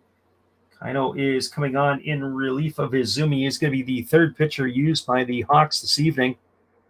Kaino working in his 18th ball game. He's got a 1-0 record on the year. He's worked 15 1/3 innings, allowing 14 hits. He's walked 10 and struck out 16. He's got an ERA of 1.76. And he is going to be taking over here the top of the 8th inning for the Fukuoka SoftBank Hawks. And who's he going to face? Well, slated to come to bat is Senisuke, the catcher, Shuta Tonosaki, and Brian O'Grady. It's look like we have some defensive movement for the Fukuoka SoftBank Hawks, and we'll have to get you those changes as we can get them available to us. Kawara, went into center field. It was Nakamura who had pinch hit for Nomura earlier in the ball game there. So I will have to take a look to see who is where and where they are at. So Suge today, he is officially 0 for 1. He has struck out his only true plate appearance or true official at bat. He's also walked or had 2 sacrifice bunts. He takes a first pitch fastball outside for ball 1, and the count is 1-0. We do have a new catcher in his Takuya Kai's day is done. There is a fastball that is swung on and lifted into the seats down the third base line, and the count goes even to 1-1. So 1 ball and 1 strike to Suge.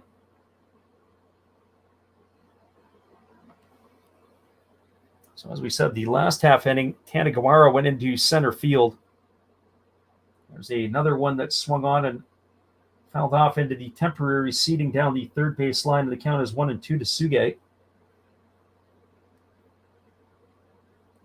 Hawks need to put up a 0 here and then get back on the sticks if they want to find a way back into this one. Word changes for the Lions. O'Grady's day is done. Takeda has taken his spot in the batting order. There's a fastball that misses inside. They appeal down to the first base umpire. They say that Suge didn't go, and the count is now 2-2. Last pitch was at 96 miles per hour.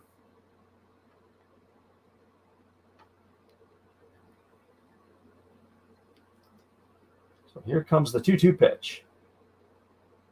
As he kicks and delivers, it is a breaking ball swung on and fouled away right at home plate, and that keeps the count at 2-2 to Suge.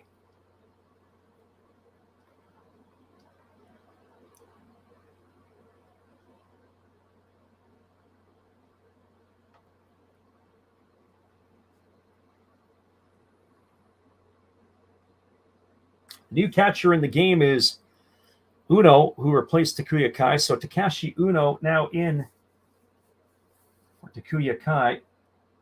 And there is a fastball swung on. It is lined to third, and a leaping catch by Freddie Galvis as he hauls that one in. What a play by the third baseman by Fukuoka, and that is going to retire Suge for the first out of the inning.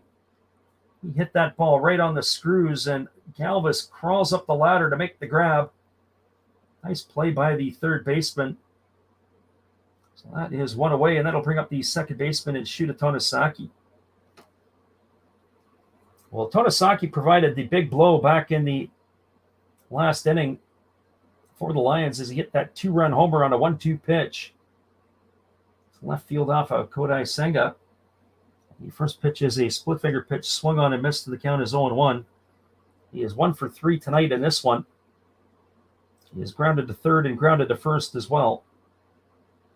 None bigger than that 2-run homer in the 7th inning. And here's the pitch. It is a breaking ball that misses upstairs. The count is now 1-1.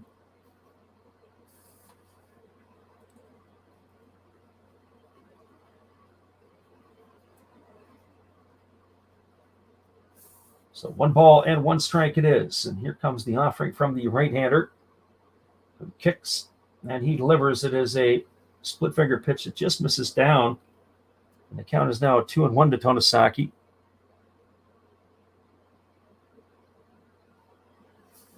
Akira Nakamura has taken over at first base.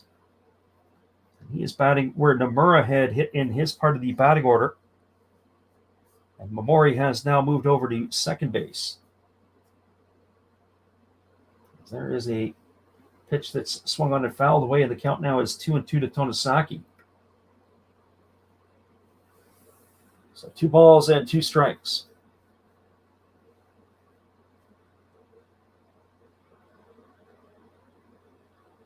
We were moving right along at a really nice clip here with the 2 starters, and this game has basically, for all intents and purposes, come to a grinding halt. Looking at the scores out of town, it is now a final in Tohoku. The Golden Eagles did get a couple of consolation runs in the bottom of the 9th inning. They lost that game 8-2 to the Fighters tonight. As Tonosaki is gone for the second out of the inning. And that is going to bring up the supposed to bring up the left fielder, Brian O'Grady, but it looks like it is Ito coming up to bat here, as he is waiting on the first offering from the right-hander. And he swings at a breaking ball and misses. So Kaino is delivering it to Ito, who's now in the ball game here. This will be his first at bat. Ito batting from the right side against the right-handed throwing Kaino. As he works set. And now he kicks and delivers. It's a fastball that misses off the outside corner, and the count now goes to 1-1 to Ito. Wakabayashi waits his turn on deck should he get the opportunity to come to bat in this inning.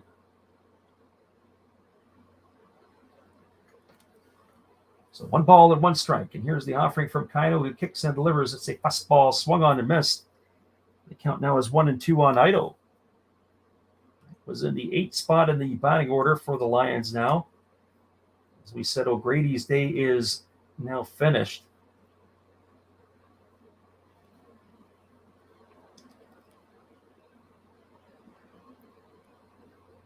So here comes the 1-2 pitch. Kaino works set. There is a fastball swung on and missed. And Ito is retired on strikes. Back-to-back strikeouts here by Kaino in the inning. And that is going to do it for the Lions. They had no runs, no hits, no errors, and nobody left the board. We're now moving to the bottom of the 8th inning. It is a 4-1 lead for the Lions over the Hawks. Stick around, everybody. You got the 6, 7, and 8 hitters to come to bat for the Hawks in their half of the 8th inning. We appreciate you for listening in. Be back after this.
Welcome back, everybody. Tonight's attendance at the PayPay Dome in Fukuoka is 33,742.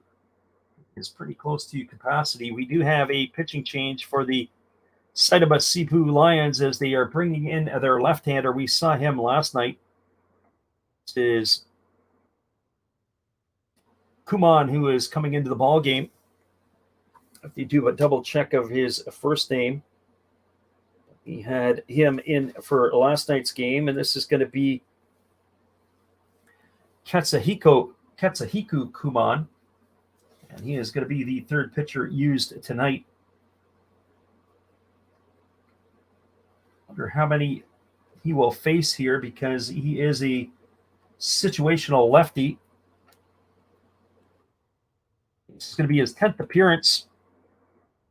Worked 5 1/3 innings. He's allowed 2 hits. He's walked 3 and struck out 4. Not given up an earned run this year.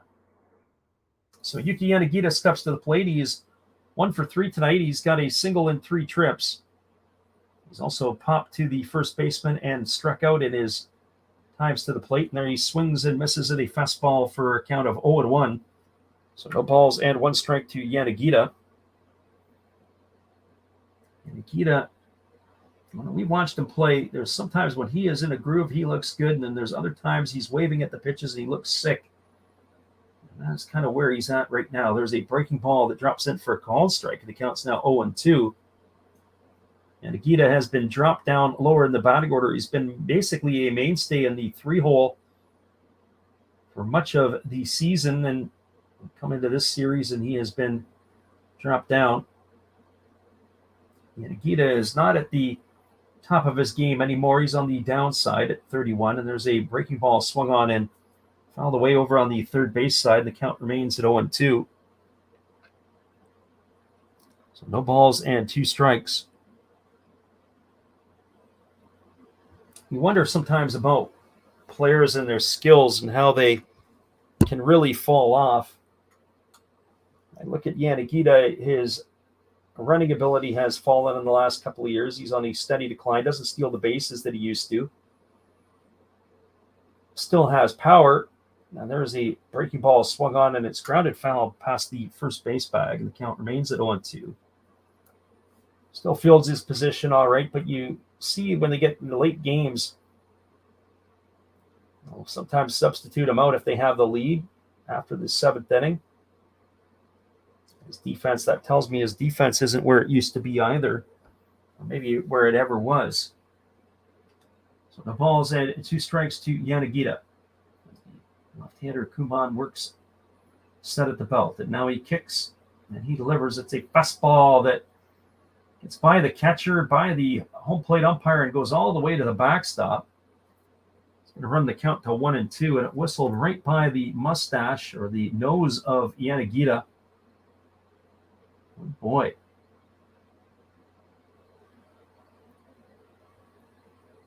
Now it looks like we've got a break in the action here as looks like the catcher, they've got to get themselves a new catcher's mitt because the catcher, Suge, has broken his mitt. Maybe it didn't go right by him. Here he goes. He's got his another glove as he comes back out. You can see the webbing in that one had broken apart. And he's got his backup glove there. So 1 ball and 2 strikes to left-handed hitting Yanagita. And here we go. Here comes the 1-2 pitch. As Kuman kicks and delivers, it's a fastball swung on and fouled away. It reaches the seats over on the third base side. The count remains at 1-2. I just keep hoping and anticipating that game between the Carp and the Bay Stars is going to flip over.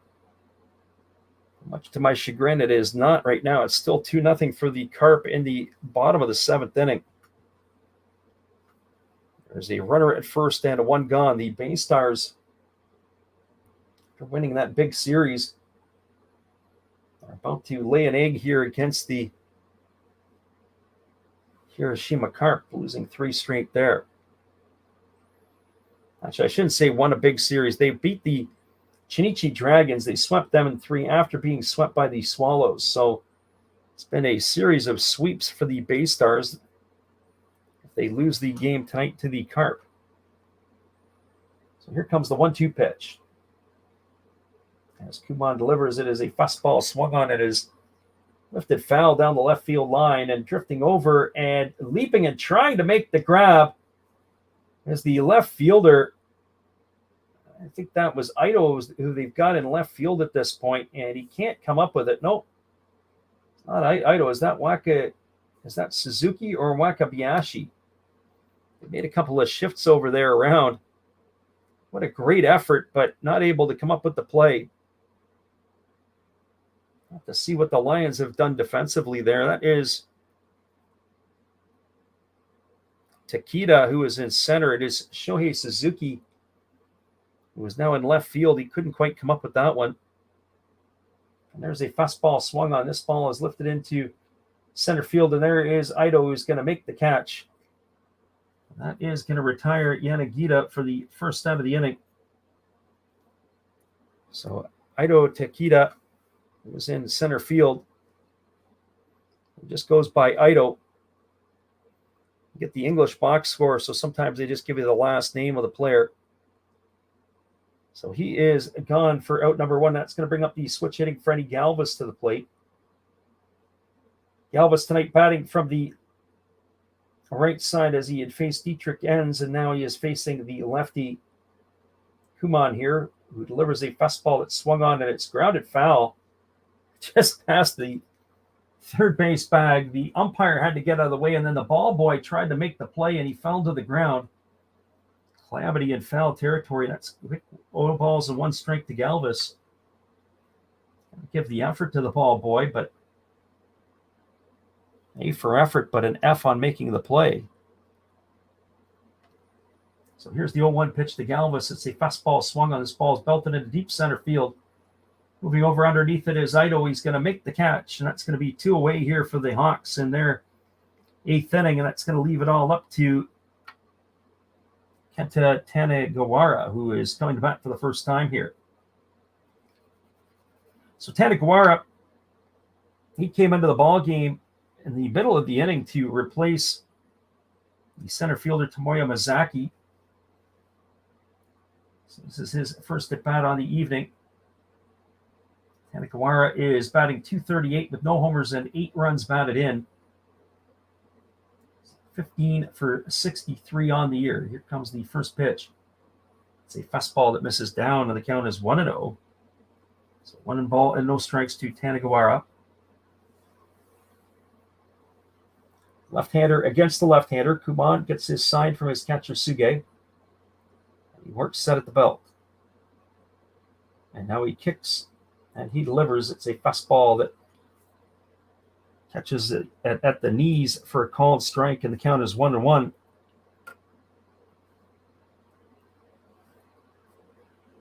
On deck is the potential for another pinch hitter. I'm not sure who that is for the Hawks. Slated to come to bat. It's supposed to be Uno. It doesn't look like he may be getting an opportunity. There's a fastball that's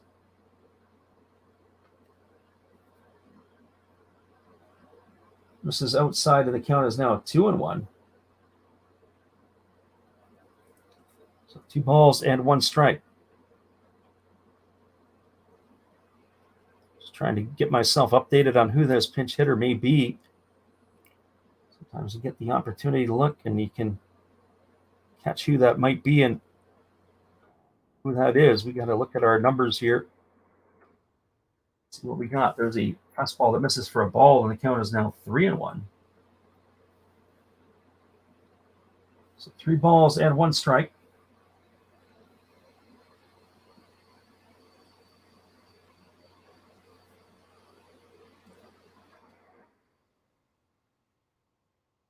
There is a fastball that misses, and that is going to be ball 4. Tanegawara has got himself a 2-out walk. There is some concern in the Lions dugout. Also got some changes to make here, as looks like they're going to have to themselves ready to go. So who do we have here? This is looks like it's number 33. This is Masuda. This is going to pinch hit here.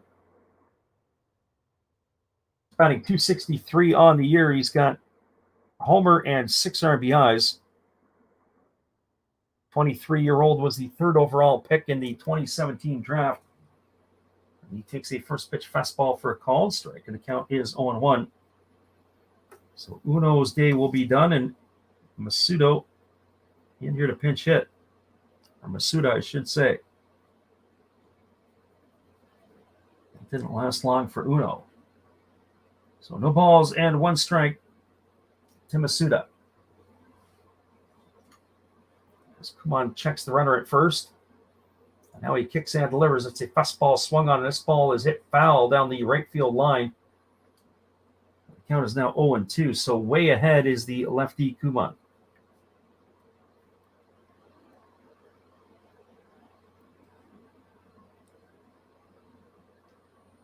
The crowd for the Hawks are cheering them on, and they're trying to will them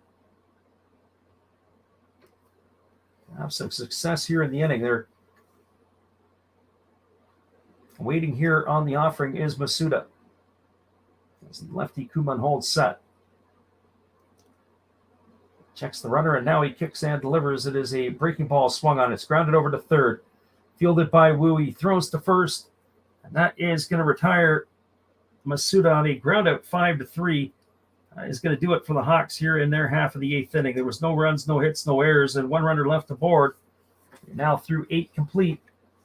It is the side of a Seibu Lions 4, the Fukuoka SoftBank Hawks 1. Stick around, everybody. We're going to have ourselves yet another pitching change. We return after this. It is a 4-1 ball game as we go to the top of the ninth. We're right back after this with some more cheerleaders.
Welcome back, everybody. It's going to be Masato Okamura coming in relief. The right-hander is taking over here. It's only his second appearance of the year.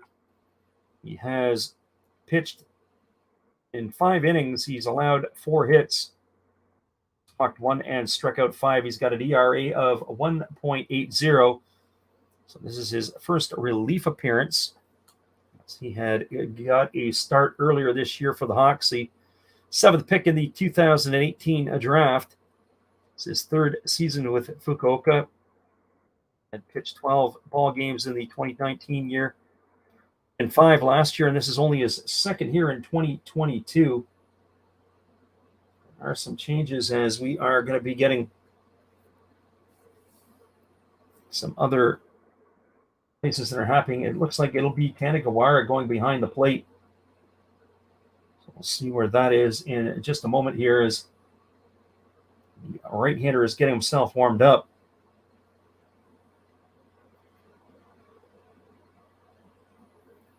So Masato Okamura taking over.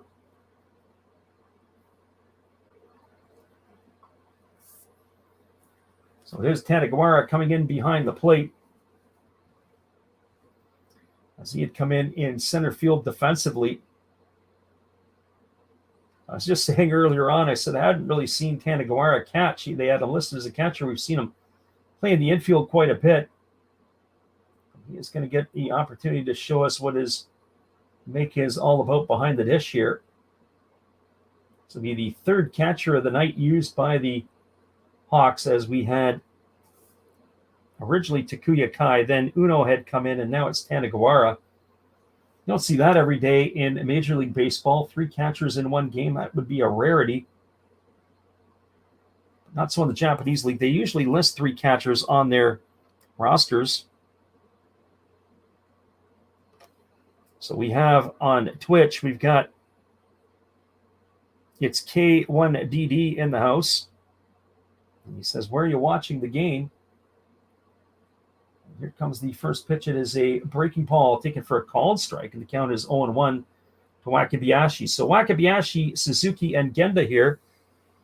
So if you come into the YouTube channel, we usually have some guys who can give you some direction to that.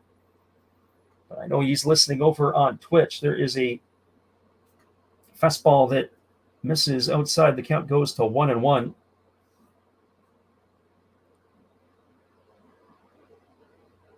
I don't know if you can bounce over into, if you have a YouTube channel or a YouTube name. We are streaming on YouTube as well. Here comes a breaking ball that misses outside. And the count is 2-1 to Wakabayashi. So 2 balls and 1 strike. The right-hander leans in. He gets the side from his catcher, Hanagawara. And here comes the offering from Okamura. And he delivers a fastball that swung on it. It's popped up. It's playable. It's on the right side of the infield. Moving over underneath it is the first baseman, Nakamura. He's going to make the catch. That is going to retire Wakabayashi for the first out of the innings. So 1 up and 1 away. I'll bring up the top of the order in Shohei Suzuki.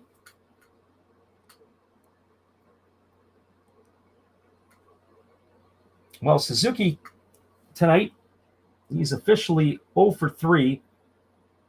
He struck out, he has popped to second, and he's reached on an error by the first baseman. He also had a sacrifice bunt. And here comes the first pitch. It is a fastball that misses down and in, and the count is 1-0. So 1 ball and no strikes to Suzuki.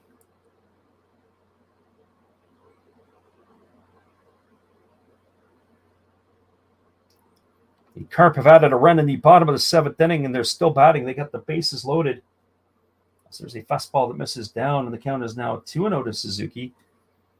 And the bases loaded against the Bay Stars. It's Sakakura who is hitting. As the Carp are winning now 3-0 against Yokohama. Unbelievable. And here's the 2-0 pitch. It's a fastball swung on. It is grounded over to second. It is fielded neatly by the second baseman. And that would be Momori, who throws to first. That is going to retire Suzuki on a ground out 4-3 for the second out of the inning, and that's going to bring up the shortstop, Suzuki Genda.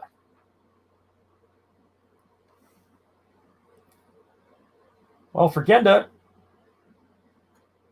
he is 1 for 3 tonight and a walk.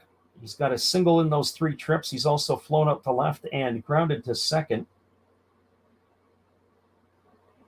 The right-hander kicks and delivers a breaking ball that drops in for a called strike. The count is quickly 0-1 to Genda. Batting from the left side against the right-handed throwing Okamura. Shakes off his catcher, Taniguara, and now he comes set. Here comes the 0-1. He kicks and delivers. It's a breaking ball that drops in for a called strike, and the count is 0-2.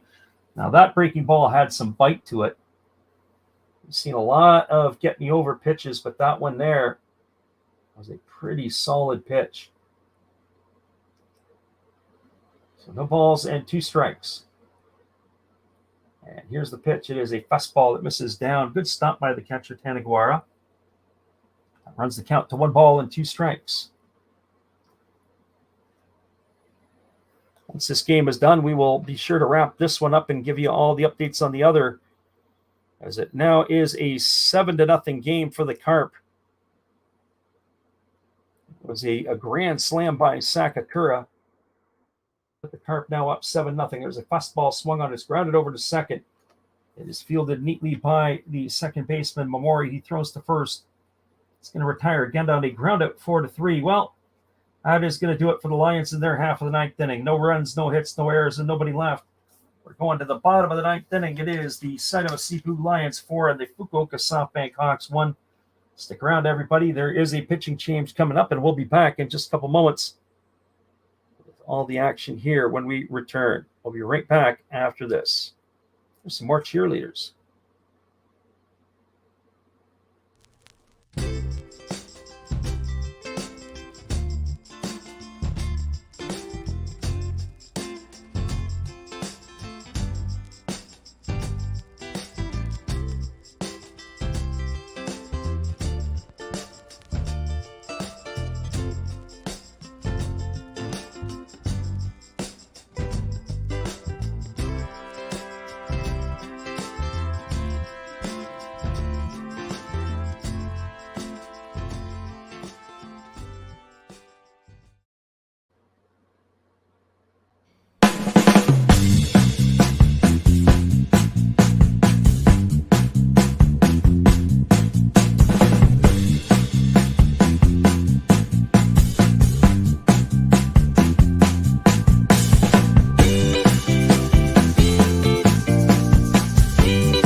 Welcome back, everybody. The Lions are going to their closer. It's Tatsushi Masuda, who is in the ball game.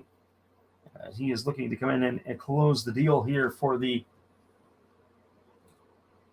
Seibu Lions on the season. Masuda, his 44th game. He's 2-3 on the year. Has 28 saves, 41 in the third innings, 30 hits. He has walked 9 and struck out 27, and he's got a 174 earned run average. So he is looking to close this one out.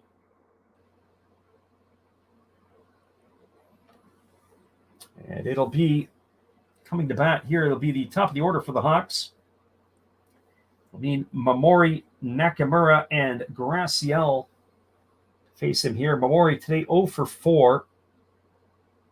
He has flown out to center. He's popped to the catcher, popped to first, and struck out in his 4 trips.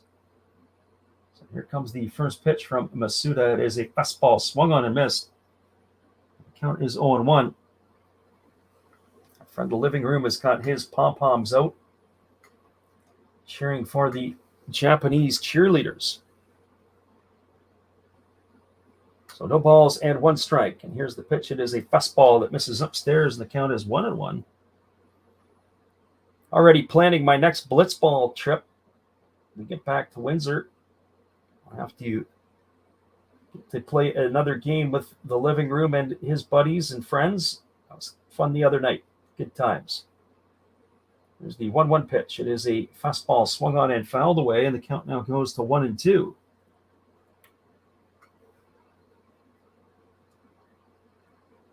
Have to continue to do a better job of battling Jordan, especially with the 2 strikes. Made a good pitch the other night.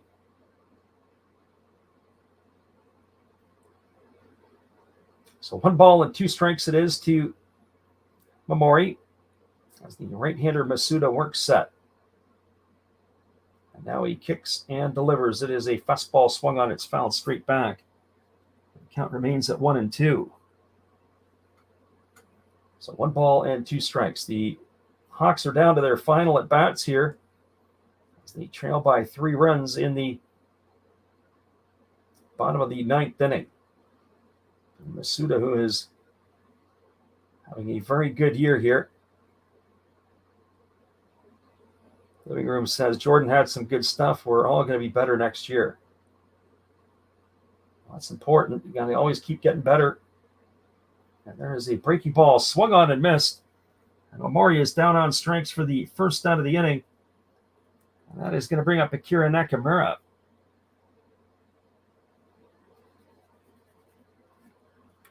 Well, like the old saying, if you don't keep moving, they'll throw dirt on you.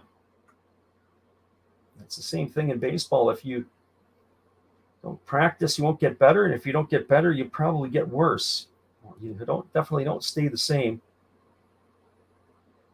So there is 1 gone here. As the right-hander is ready to deliver, he kicks and fires. It's a fastball taken for a called strike, and the count is 0-1. So no balls and 1 strike to Akira Nakamura. Right-hander holds set, and now he kicks and delivers. It is a fastball swung on. It is grounded over to the second baseman, fielded neatly by Tonosaki. He throws to first. That's going to retire Nakamura on a ground out 4-3 for the second out of the inning. So 2 up and 2 away, and that's going to bring up Yorizabel Graciel. So the Lions are looking to salvage a victory here, as they are going to be heading out of Fukuoka. They had dropped the first couple here. Friend of the living room says, "Can I post the video? I forgot to ask you." Of course. All good times. Whenever you guys are going to post it up, just let me know. Here comes the pitch. It is a fastball swung on and fouled away. And the count is 0-1. Graciel tonight 1 for 3. He walked his first time up, and then he had a single sandwich by 2 strikeouts.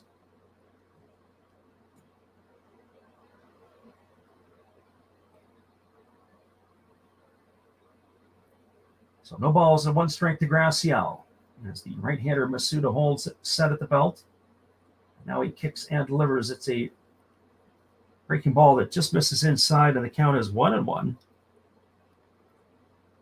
So 1 ball and 1 strike to Graciel. One would have to think that Masuda here is going to give Graciel something good to hit. There's a fastball swung on and fouled away, and the count now is 1 ball and 2 strikes. 1 ball and 2 strikes to Masuda. Living Room says he's going to get them all to sub to me. That'd be cool. At this point now that we're north of the 1K mark, I don't get too excited anymore. And I don't mean that out of disrespect to anybody. It's appreciated that we're there. That was kind of the goal. If people want to sub beyond that, that's great. And if not, that's what it is. There's a breaking ball that misses. The count's now at 2-2. It's called low-level marketing. There you go. Or low-level marketing. Yeah, whatever we can do. Let's get people to come in and listen in. We have our fun doing this. And try to squeeze one in tomorrow night, possibly a major league game. There's a fastball that this is down, and the count is now 3-2 to Graciel. So the Hawks are down to their final strike. As it's 3 balls and 2 strikes to Graciel. There's 2 dead here in the 9th inning. Hawks are down 3. It's 4-1 for the Lions. And here comes the 3-2 pitch. It is a fastball swung on, and it is lifted foul. Reaches the seats behind home plate on the first base side, and the count is 3 balls and 2 strikes. This ball game here tonight, certainly we didn't think it would go at this point, this pace. As we mentioned, the other game is over in the Pacific League. The Central League game is now kind of out of hand as the Carp are laying it to the Dana Bay Stars. And here comes the pitch to Graciel. That ball is lined to second base. And a leaping catch by Tanasaki, and that is going to do it. As Graciel is gone for the 3rd out of the inning. There was no runs, no hits, no errors, and nobody left the board. We are now, your final score is the Seibu Seibu Lions 4, the Fukuoka SoftBank Hawks 1. Stick around, everybody. We'll be back in just a couple moments as we are going to wrap this baby up for you in just a moment and give you the out-of-town scoreboard. We'll be right back after this.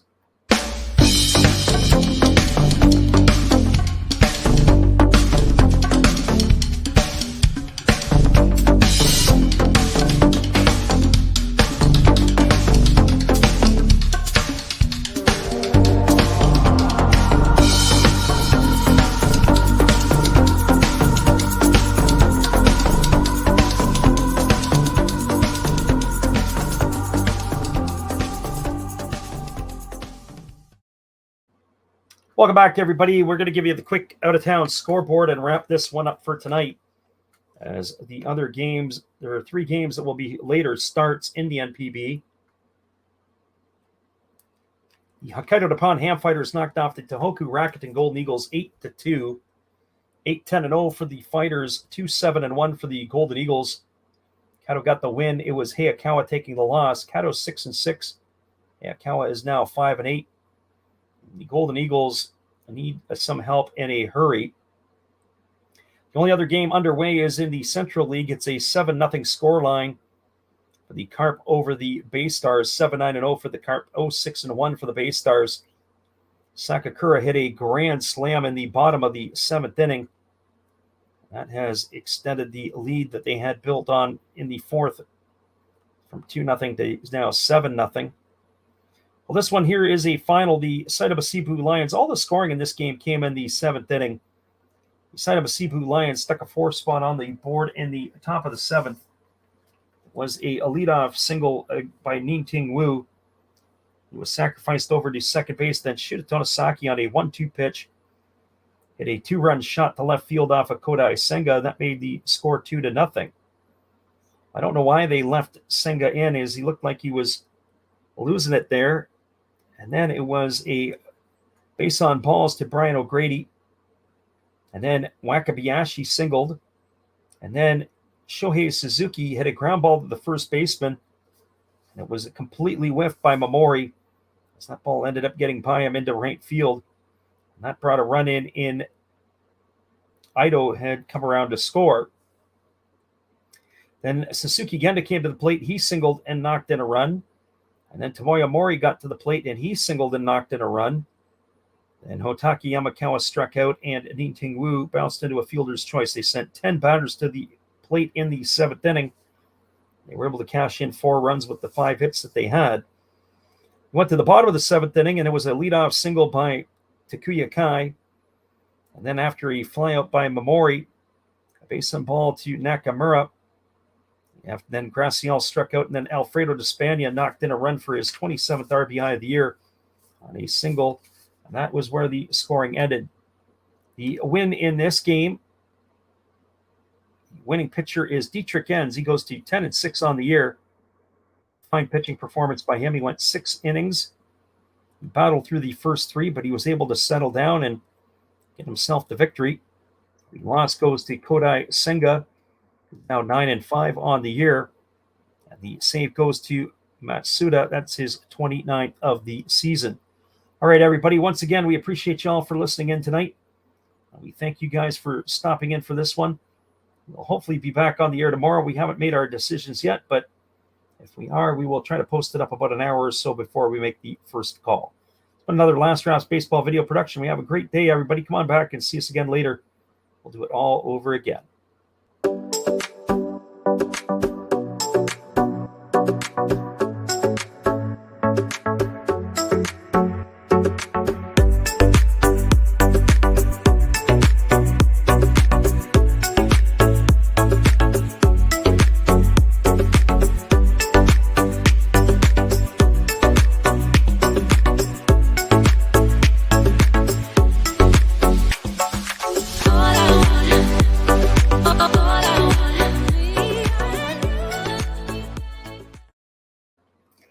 Have a great night, everybody, and thanks for stopping in. Josh S. We'll see you guys again later in the week.